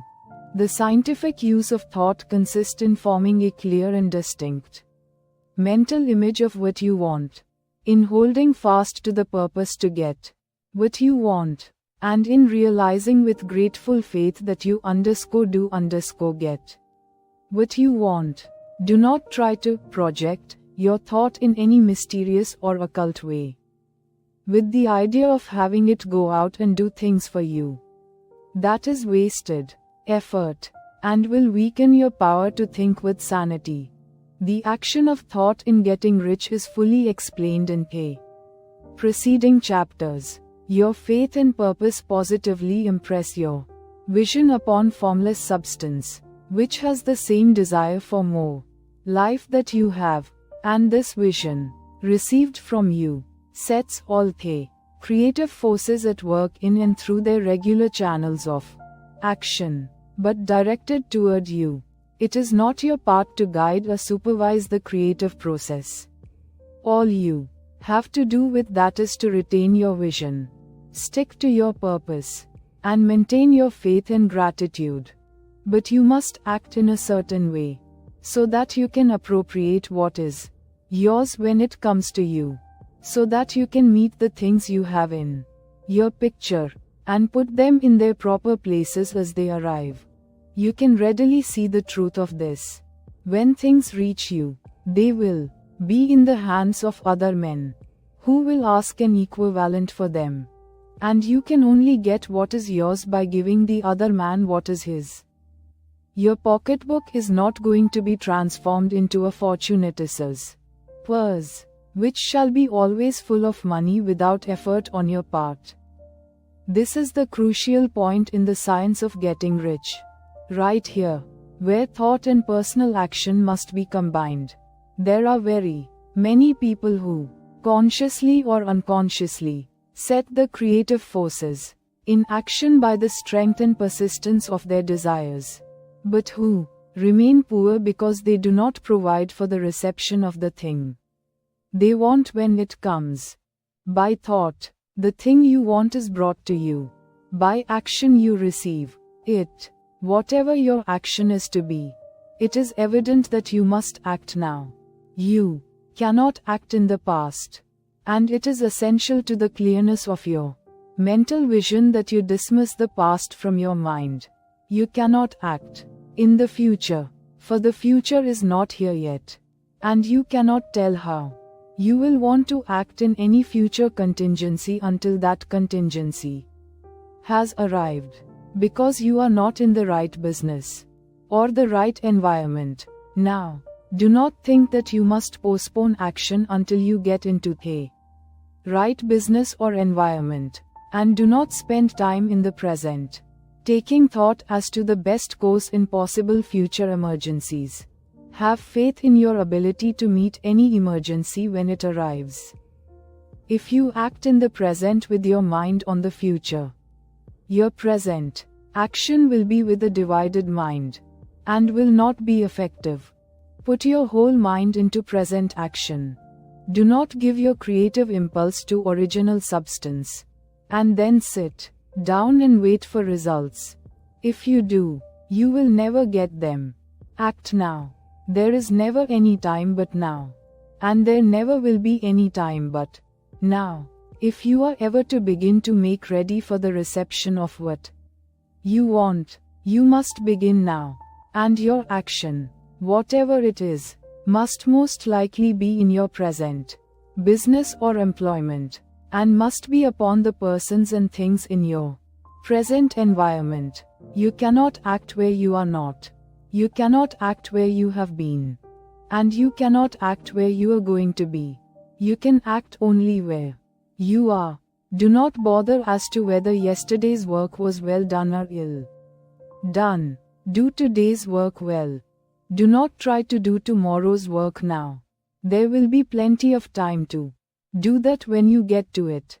Do not try, by occult or mystical means, to act on people or things that are out of your reach. Do not wait for a change of environment before you act. Get a change of environment by action. You can so act upon the environment in which you are now as to cause yourself to be transferred to a better environment. Hold with faith and purpose the vision of yourself in the better environment, but act upon your present environment with all your heart, and with all your strength, and with all your mind. Do not spend any time in daydreaming or castle building. Hold to the one vision of what you want, and act now. Do not cast about seeking some new thing to do, or some strange, unusual, or remarkable action to perform as a first step toward getting rich. it is probable that your actions, at least for some time to come, will be those you have been performing for some time past. But you are to begin now to perform these actions in the certain way, which will surely make you rich. If you are engaged in some business and feel that it is not the right one for you, do not wait until you get into the right business before you begin to act.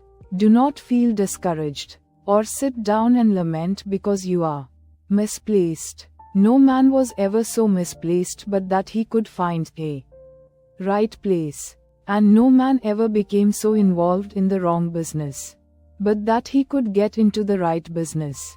Hold the vision of yourself in the right business, with the purpose to get into it, and the faith that you will get into it, and are getting into it. But ACT in your present business. Use your present business as the means of getting a better one, and use your present environment as the means of getting into a better one. Your vision of the right business, if held with faith and purpose, will cause the Supreme to move the right business toward you, and your action, if performed in the certain way, will cause you to move toward the business.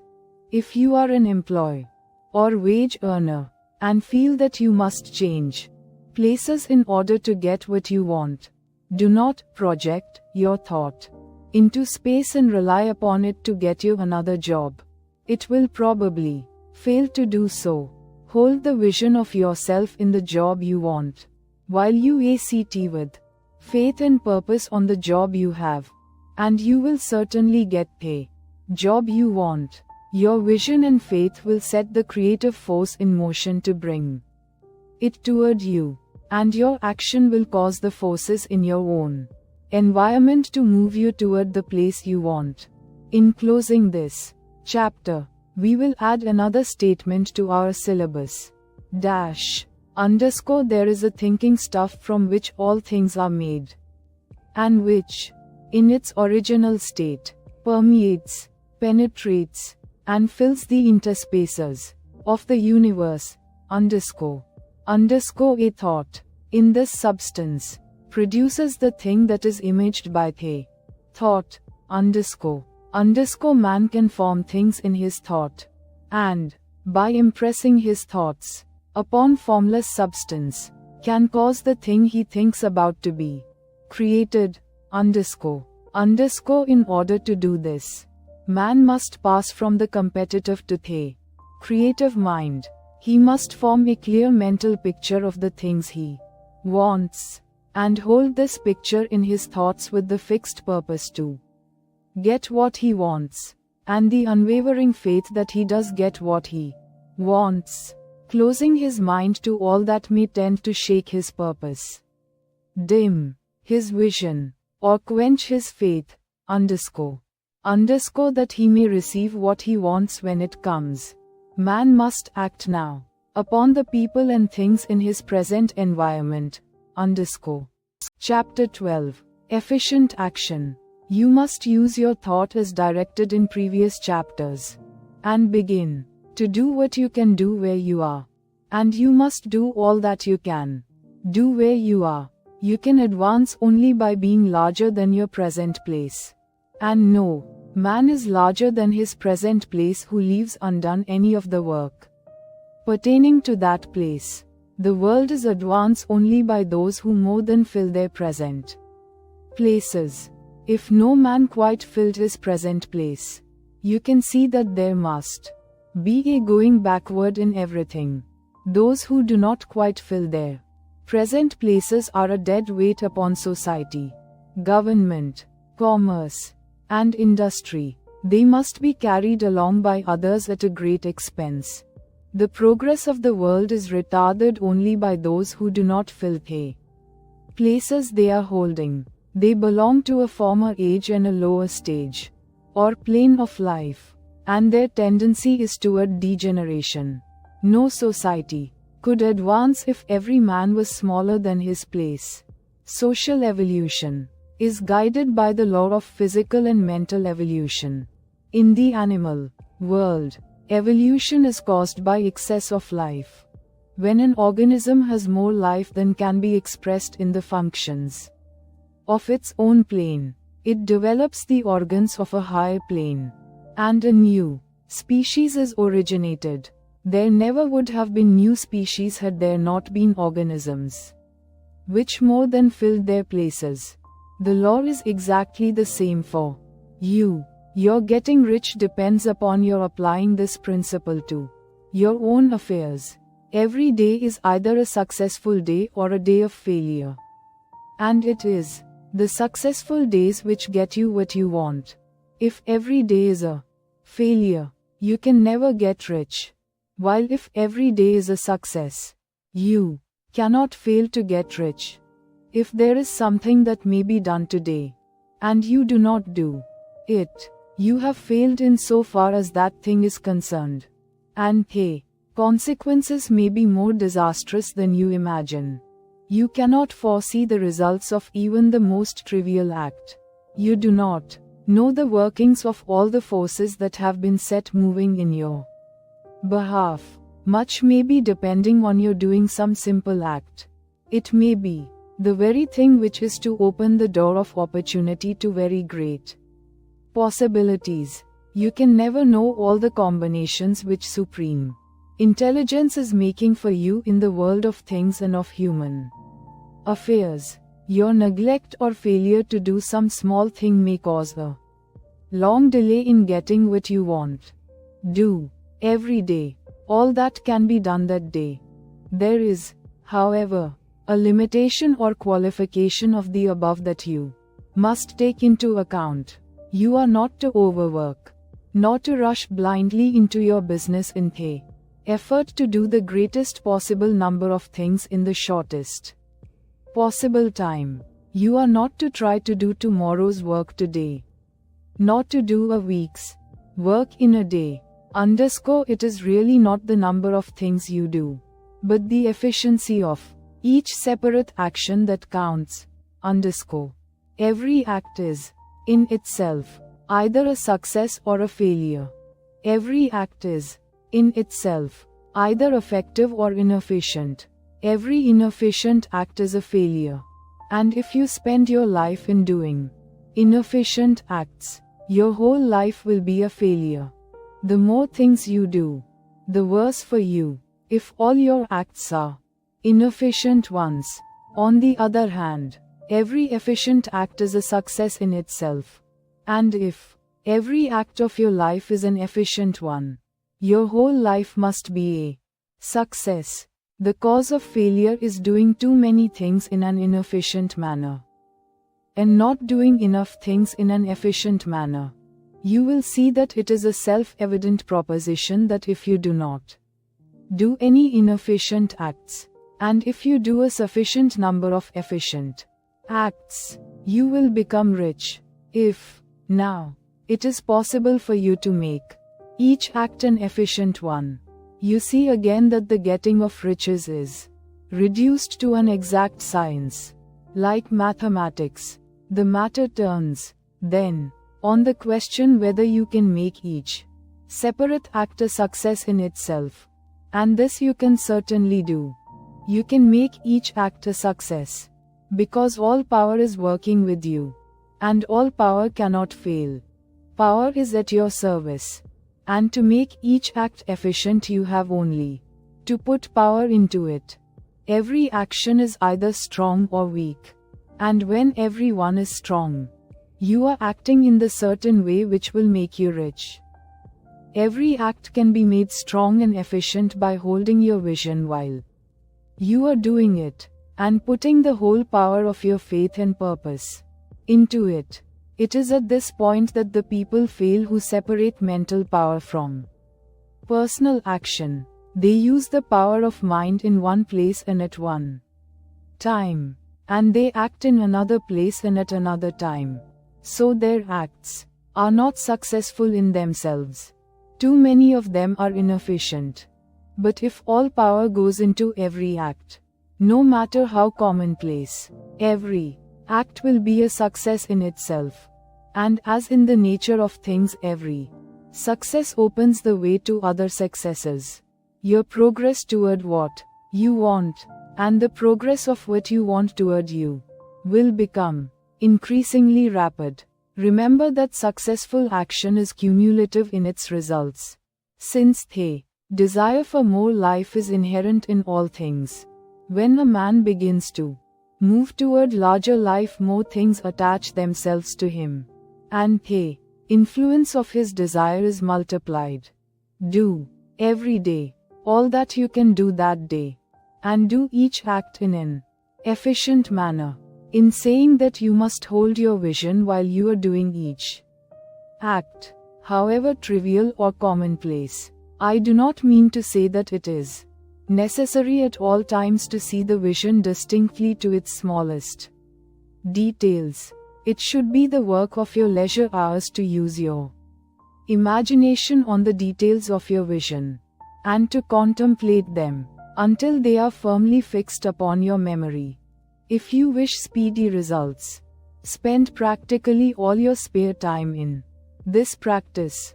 By continuous contemplation, you will get the picture of what you want, even to the smallest details, so firmly fixed upon your mind, and so completely transferred to the mind of formless substance, that, in your working hours, you need only to mentally refer to the picture, to stimulate your faith and purpose, and cause your best effort to be put forth.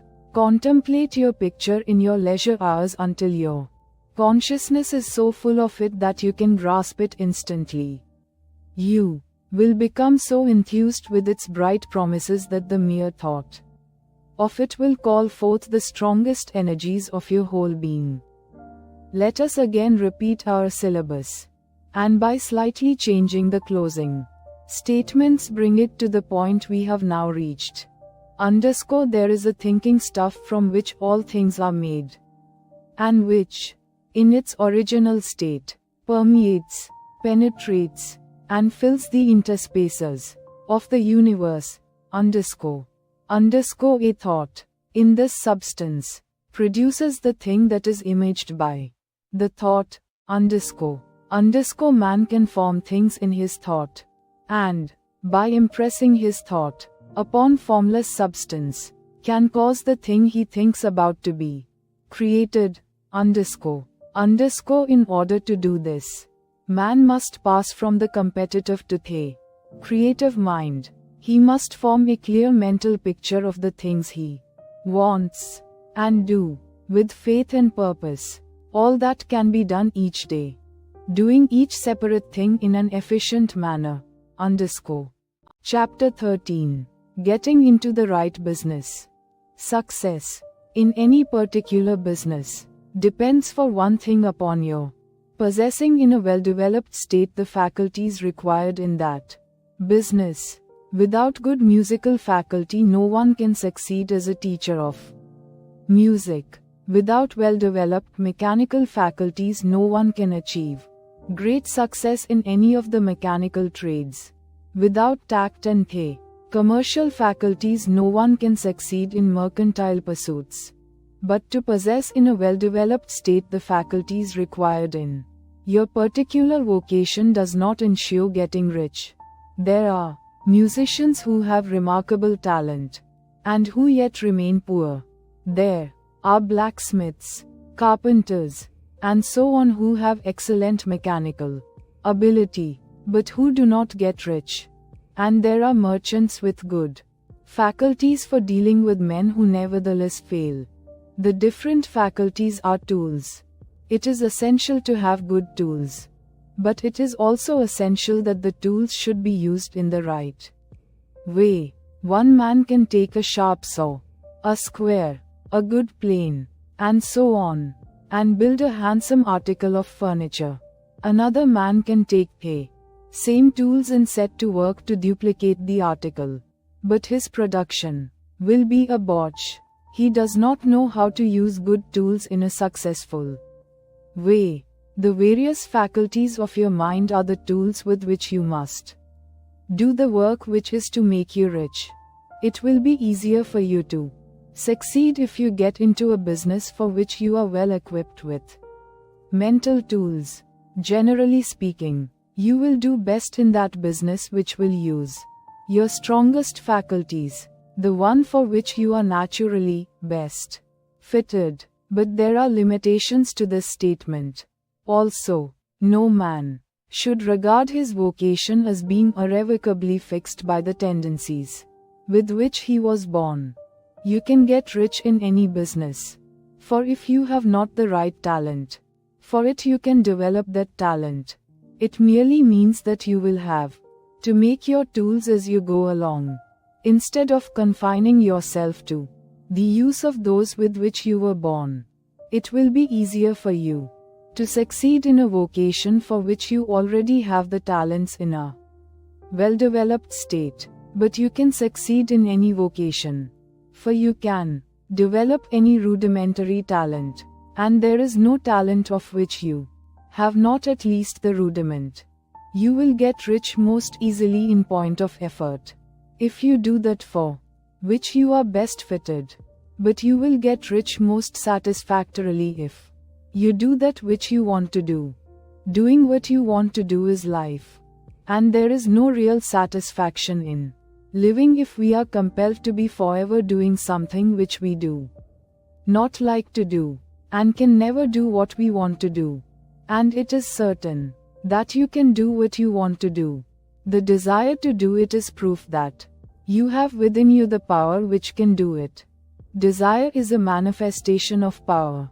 The desire to play music is the power which can play music, seeking expression and development. The desire to invent mechanical devices is the mechanical talent seeking expression and development. Where there is no power, either developed or undeveloped, to do a thing, there is never any desire to do that thing. And where there is strong desire to do a thing, it is certain proof that the power to do it is strong, and only requires to be developed and applied in the right way. All things else being equal, it is best to select the business for which you have the best developed talent. But if you have a strong desire to engage in any particular line of work, you should select that work as the ultimate end at which you aim. You can do what you want to do, and it is your right and privilege to follow the business or avocation which will be most congenial and pleasant. You are not obliged to do what you do not like to do, and should not do it except as a means to bring you to the doing of the thing you want to do. If there are past mistakes whose consequences have placed you in an undesirable business or environment, you may be obliged for some time to do what you do not like to do. But you can make the doing of it pleasant by knowing that it is making it possible for you to come to the doing of what you want to do. If you feel that you are not in the right vocation, do not act too hastily in trying to get into another one. The best way, generally, to change business or environment is by growth. Do not be afraid to make a sudden and radical change if the opportunity is presented, and you feel after careful consideration that it is the right opportunity. But never take sudden or radical action when you are in doubt as to the wisdom of doing so. There is never any hurry on the creative plane, and there is no lack of opportunity. When you get out of the competitive mind, you will understand that you never need to act hastily. No one else is going to beat you to the thing you want to do. There is enough for all. If one place is taken, another and a better one will be opened for you a little farther on. There is plenty of time. When you are in doubt, wait, fall back on the contemplation of your vision, and increase your faith and purpose. And, by all means, in times of doubt and indecision, cultivate gratitude. A day or two spent in contemplating the vision of what you want, and in earnest thanksgiving that you are getting it, will bring your mind into such close relationship with the Supreme that you will make no Mistake when you do act. There is a mind which knows all there is to know, and you can come into close unity with this mind by faith and the purpose to advance in life. If you have deep gratitude, mistakes come from acting hastily, or from acting in fear or doubt, or in forgetfulness of the right motive, which is more life to all, and less to none. As you go on in the certain way, opportunities will come to you in increasing number, and you will need to be very steady in your faith and purpose, and to keep in close touch with the All-Mind by reverent gratitude. Do all that you can do in a perfect manner every day. But do it without haste, worry, or fear. Go as fast as you can, but never hurry. Remember that in the moment you begin to hurry, you cease to be a creator and become a competitor. You drop back upon the old plane again. Whenever you find yourself hurrying, call a halt. Fix your attention on the mental image of the thing you want, and begin to give thanks that you are getting it. The exercise of gratitude will never fail to strengthen your faith and renew your purpose. Chapter 14. The impression of increase. Whether you change your vocation or not, your actions for the present must be those pertaining to the business in which you are now engaged. You can get into the business you want by making constructive use of the business you are already established in, by doing your daily work in a certain way, and in so far as your business consists in dealing with other men, whether personally or by letter. The key thought of all your efforts must be to convey to their minds the impression of increase. Increase is what all men and all women are seeking. It is the urge of the formless intelligence within them, seeking fuller expression. The desire for increase is inherent in all nature. It is the fundamental impulse of the universe. All human activities are based on the desire for increase. People are seeking more food, more clothes, better shelter, more luxury, more beauty, more knowledge, more pleasure, increase in something, more life. Every living thing is under this necessity for continuous advancement. Where increase of life ceases, dissolution and death set in at once. Man instinctively knows this, and hence he is forever seeking more. This law of perpetual increase is set forth by Jesus in the parable of the talents. Only those who gain more retain any. From him who hath not shall be taken away even that which he hath. The normal desire for increased wealth is not an evil or a reprehensible thing. It is simply the desire for more abundant life. It is aspiration, and because it is the deepest instinct of their natures, all men and women are attracted to him who can give them more of the means of life. In following the certain way as described in the foregoing pages, you are getting continuous increase for yourself, and you are giving it to all with whom you deal. You are a creative center, from which increase is given off to all. Be sure of this, and convey assurance of the fact to every man, woman, and child with whom you come in contact, no matter how small the transaction, even if it be only the selling of a stick of candy to a little child. Put into it the thought of increase, and make sure that the customer is impressed with the thought. Convey the impression of advancement with everything you do, so that all people shall receive the impression that you are an advancing man, and that you advance all who deal with you, even to the people whom you meet in a social way, without any thought of business, and to whom you do not try to sell anything.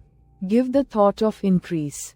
You can convey this impression by holding the unshakable faith that you, yourself, are in the way of increase, and by letting this faith inspire, fill, and permeate every action.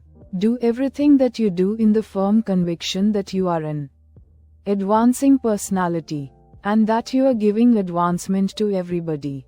Feel that you are getting rich, and that in so doing you are making others rich, and conferring benefits on all. Do not boast or brag of your success, or talk about it unnecessarily. True faith is never boastful. Wherever you find a boastful person, you find one who is secretly doubtful and afraid. Simply feel the faith, and let it work out in every transaction. Let every act and tone and look express the quiet assurance that you are getting rich, that you are already rich. Words will not be necessary to communicate this feeling to others. They will feel the sense of increase when in your presence, and will be attracted to you again. You must so impress others that they will feel that in associating with you they will get increase for themselves. See that you give them a use value greater than the cash value you are taking from them. Take an honest pride in doing this, and let everybody know it. And you will have no lack of customers. People will go where they are given increase, and the Supreme, which desires increase in all, and which knows all, will move toward you men and women who have never heard of you. Your business will increase rapidly, and you will be surprised at the unexpected benefits which will come to you. You will be able from day to day to make larger combinations, secure greater advantages, and to go on into a more congenial vocation if you desire to do so. But in doing all this, you must never lose sight of your vision of what you want, or your faith and purpose to get what you want. Let me here give you another word of caution in regard to motives. Beware of the insidious temptation to seek for power over other men. Nothing is so pleasant to the unformed or partially developed mind as the exercise of power or dominion over others. The desire to rule for selfish gratification has been the curse of the world.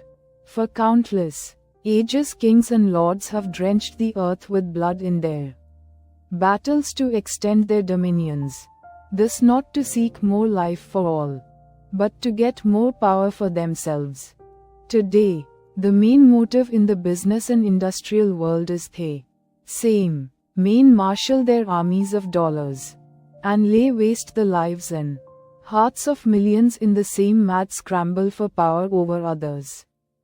Commercial kings, like political kings, are inspired by the lust for power. Jesus saw in this desire for mastery the moving impulse of that evil world he sought to overthrow. Read the 23rd chapter of Matthew, and see how he pictures the lust of the Pharisees to be called master, to sit in the high places, to domineer over others, and to lay burdens on the backs of the less fortunate. And note how he compares this lust for dominion with the brotherly seeking for the common good to which he calls his disciples. Look out for the temptation to seek for authority, to become a master, to be considered as one who is above the common herd, to impress others by lavish display, and so on. The mind that seeks for mastery over others is the competitive mind. And the competitive mind is not the creative one. In order to master your environment and your destiny, it is not at all necessary that you should rule over your fellow men. And indeed, when you fall into the world's struggle for the high places, you begin to be conquered by fate and environment, and your getting rich becomes a matter of chance and speculation. Beware of the competitive mind. No better statement of the principle of creative action can be formulated than the favorite declaration of the late, Golden Rule, Jones of Toledo. What I want for myself, I want for everybody. Chapter 15. The Advancing Man. What I have said in the last chapter applies as well to the professional man and the wage earner as to the man who is engaged in mercantile business. No matter whether you are a physician, a teacher, or a clergyman, if you can give increase of life to others and make them sensible of the fact, they will be attracted to you, and you will get rich. The physician who holds the vision of himself as a great and successful healer, and who works toward the complete realization of that vision, with faith and purpose, as described in former chapters, will come into such close touch with the source of life that he will be phenomenally successful. Patients will come to him in throngs. No one has a greater opportunity to carry into effect the teachings of this book than the practitioner of medicine. It does not matter to which of the various schools he may belong, for the principle of healing is common to all of them, and may be reached by all alike. The advancing man in medicine, who holds to a clear mental image of himself as successful, and who obeys the laws of faith, purpose, and gratitude, will cure every curable case he undertakes, no matter what remedies he may use. In the field of religion, the world cries out for the clergyman who can teach his hearers the true science of abundant life. He who masters the details of the science of getting rich, together with the allied sciences of being well, of being great, and of winning love, and who teaches these details from the pulpit, will never lack for a congregation. This is the gospel that the world needs. It will give increase of life, and men will hear it gladly, and will give liberal support to the man who brings it to them. What is now needed is a demonstration of the science of life from the pulpit. We want preachers who can not only tell us how, but who, in their own persons, will show us how. We need the preacher who will himself be rich, healthy, great, and beloved, to teach us how to attain to these things, and when he comes he will find a numerous and loyal following. The same is true of the teacher who can inspire the children with the faith and purpose of the advancing life. He will never be out of a job, and any teacher who has this faith and purpose can give it to his pupils. He cannot help giving it to them if it is part of his own life and practice. What is true of the teacher, preacher, and physician is true of the lawyer, dentist, real estate man, insurance agent, of everybody. The combined mental and personal action I have described is infallible. It cannot fail. Every man and woman who follows these instructions steadily, perseveringly, and to the letter, will get rich. The law of the increase of life is as mathematically certain in its operation as the law of gravitation. Getting rich is an exact science. The wage earner will find this as true of his case as of any of the others mentioned. Do not feel that you have no chance to get rich, because you are working where there is no visible opportunity for advancement, where wages are small and the cost of living high. Form your clear mental vision of what you want, and begin to act with faith and purpose. Do all the work you can do every day, and do each piece of work in a perfectly successful manner. Put the power of success and the purpose to get rich into everything that you do. But do not do this merely with the idea of currying favor with your employer, in the hope that he or those above you will see your good work and advance you. It is not likely that they will do so. The man who is merely a good workman, filling his place to the very best of his ability, and satisfied with that, is valuable to his employer, and it is not to the employer's interest to promote him. He is worth more where he is. To secure advancement, something more is necessary than to be too large for your place. The man who is certain to advance is the one who is too big for his place, and who has a clear concept of what he wants to be. Who knows that he can become what he wants to be, and who is determined to be what he wants to be. Do not try to more than fill your present place with a view to pleasing your employer. Do it with the idea of advancing yourself. Hold faith and purpose of increase during work hours, after work hours, and before work hours. Hold it in such a way that every person who comes in contact with you, whether foreman, fellow workman, or social acquaintance, will feel the power of purpose radiating from you, so that everyone will get the sense of advancement and increase from you. Men will be attracted to you. And if there is no possibility for advancement in your present job, you will very soon see an opportunity to take another job.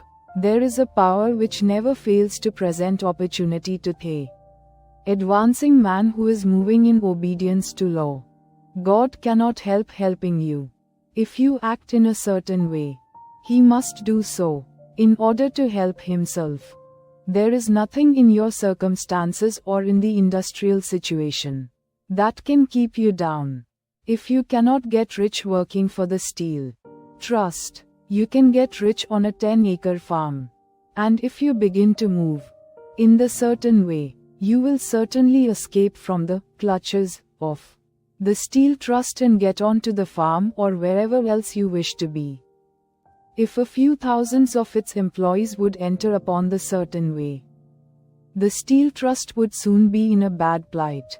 It would have to give its workingmen more opportunity, or go out of business. Nobody has to work for a trust.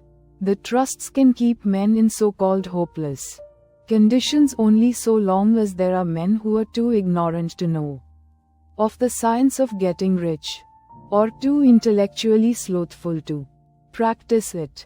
Begin this way of thinking and acting, and your faith and purpose will make you quick to see any opportunity to better your condition. Such opportunities will speedily come, for the Supreme, working in all, and working for you, will bring them before you. Do not wait for an opportunity to be all that you want to be.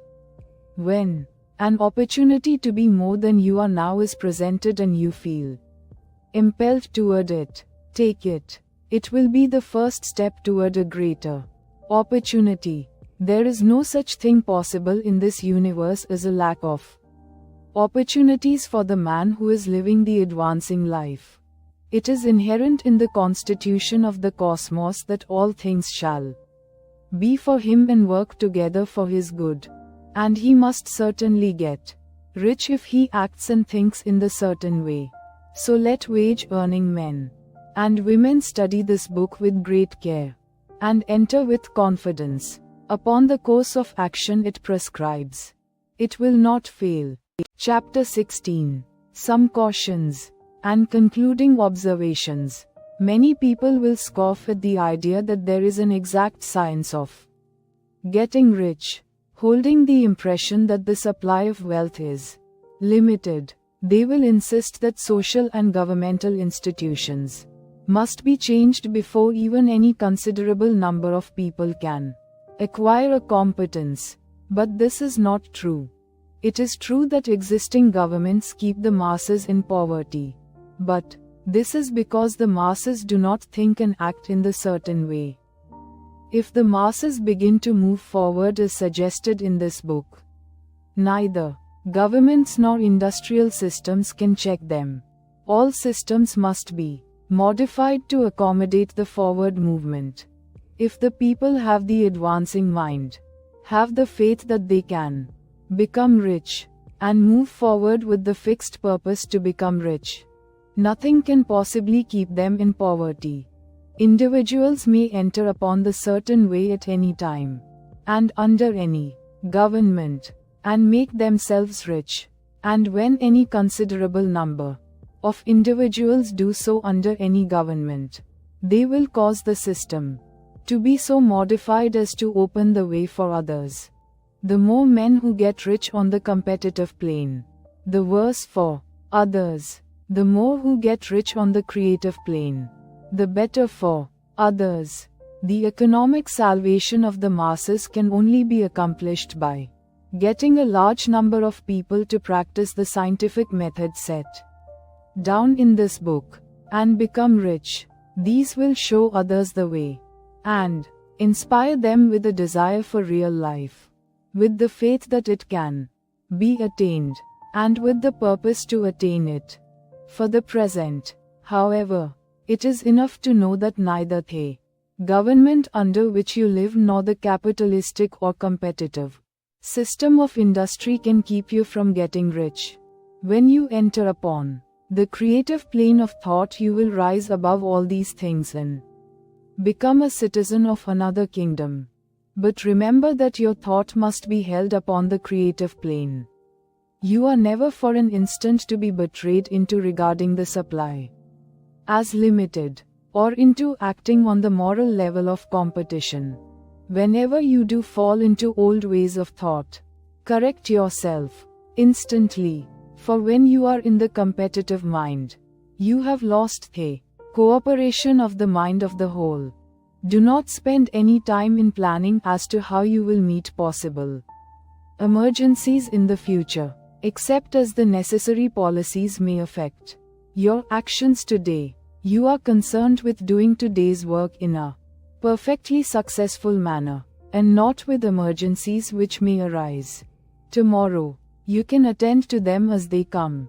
Do not concern yourself with questions as to how you shall surmount obstacles which may loom upon your business horizon, unless you can see plainly that your course must be altered today in order to avoid them. No matter how tremendous an obstruction may appear at a distance, you will find that if you go on in the certain way, it will disappear as you approach it, or that a way over, through, or around it will appear. No possible combination of circumstances can defeat a man or woman who is proceeding to get rich along strictly scientific lines. No man or woman who obeys the law can fail to get rich, any more than one can multiply 2 by 2 and fail to get 4. Give no anxious thought to possible disasters, obstacles, panics, or unfavorable combinations of circumstances.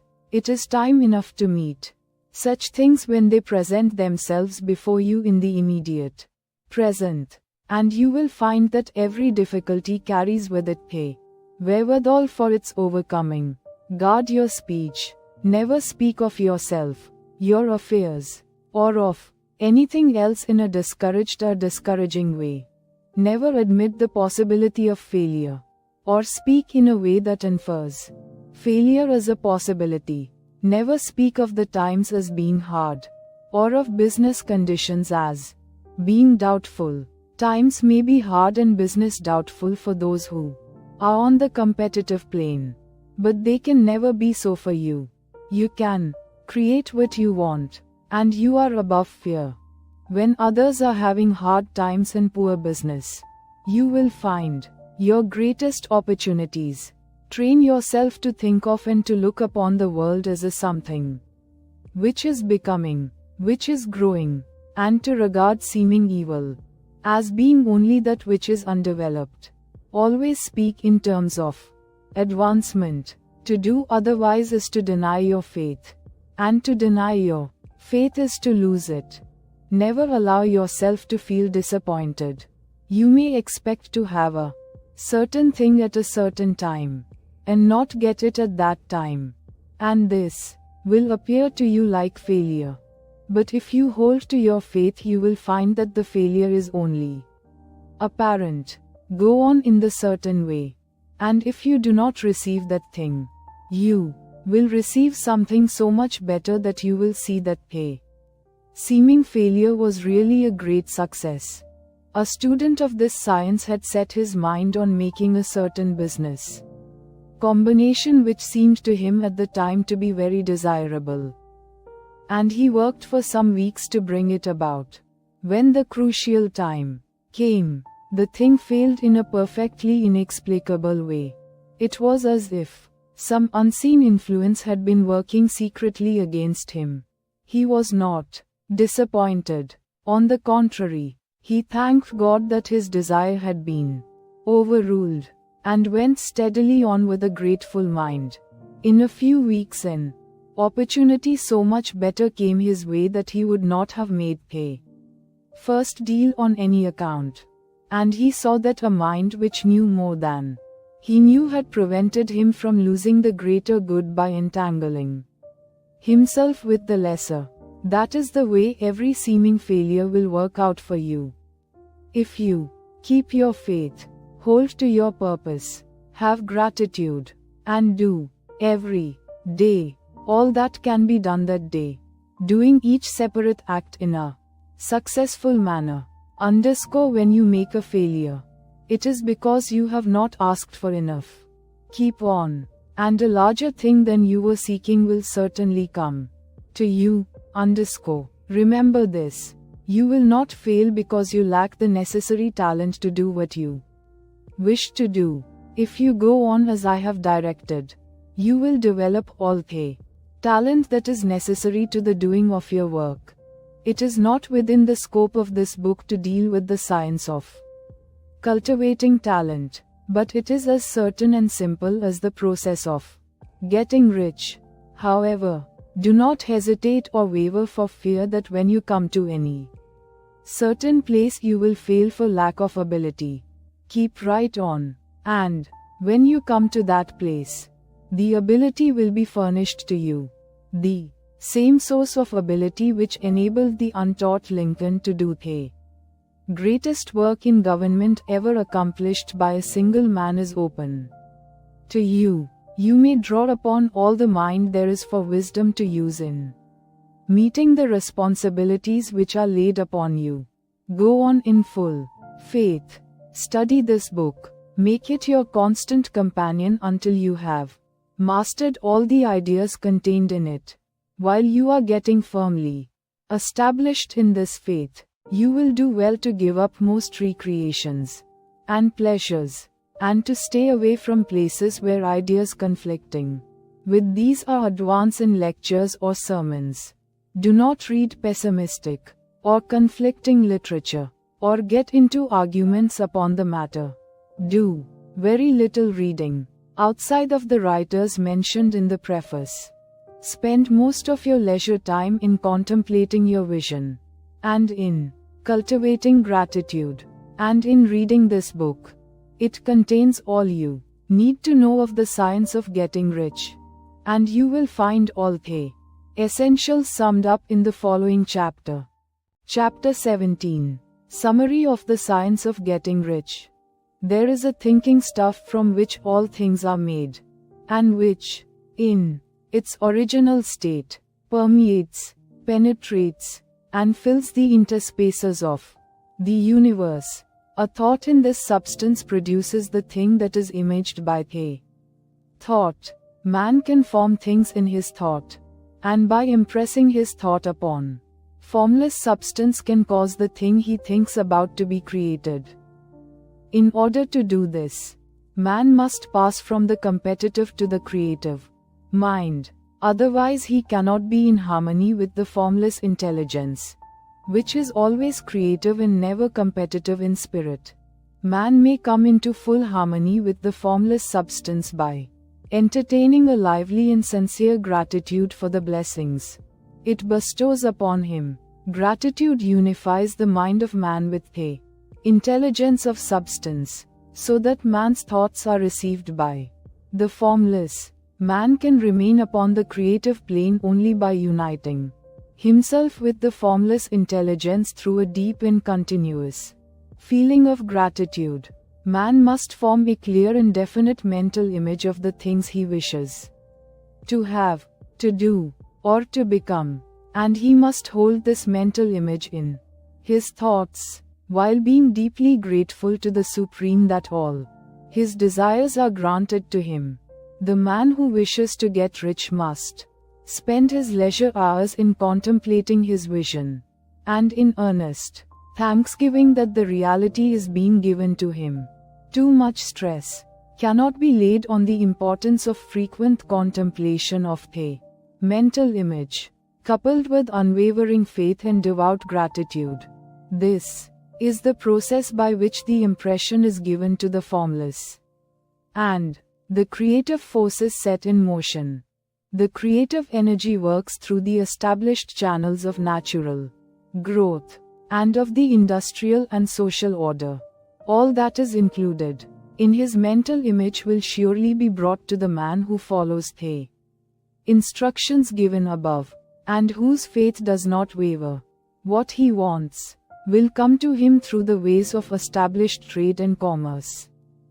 In order to receive his own when it shall come to him, man must be active, and this activity can only consist in more than filling his present place. He must keep in mind the purpose to get rich through the realization of his mental image.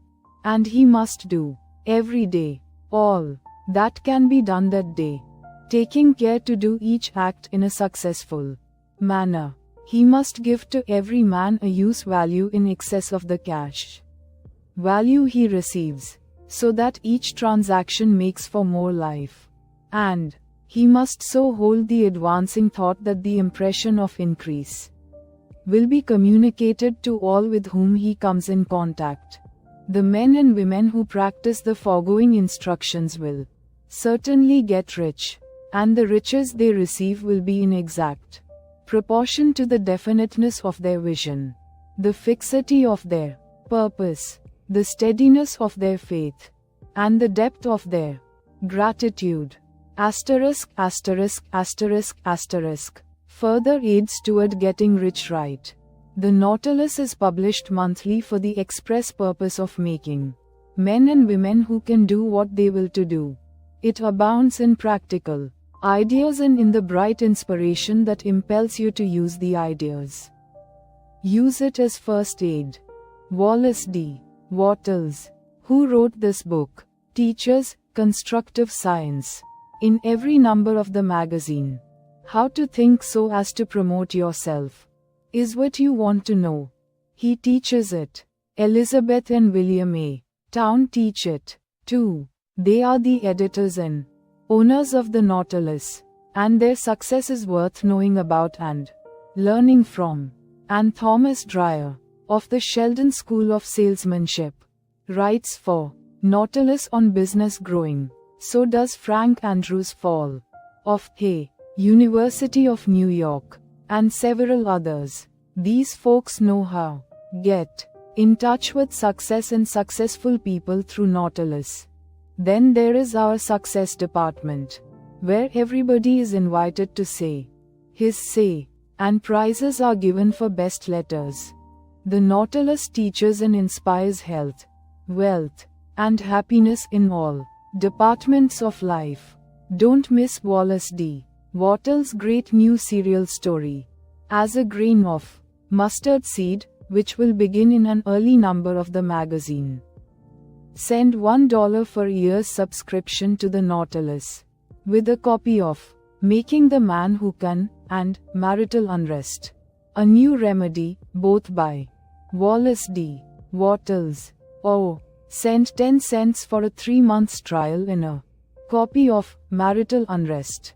Do you want more books on how to succeed? Read Bruce McClelland's Prosperity Through Thought Force, price $1, to which else Wheeler Wilcox gave nearly a page of space in the New York Journal. And read How to Grow Success, by Elizabeth Town, 50C. And don't you want to read Wallace D. Wattles' New Science of Living and Healing, price $50C. Address: Elizabeth Town, Dept. T.S. Holyoke, Mass. Asterisk asterisk asterisk asterisk. Transcriber's notes. Punctuation has been made consistent. Variations in spelling and hyphenation were retained as they appear in the original publication. The following change has been made. p. 87, purpose changed to propose. Who propose with End of Project Gutenberg's The Science of Getting Rich. By Wallace D. Wattles.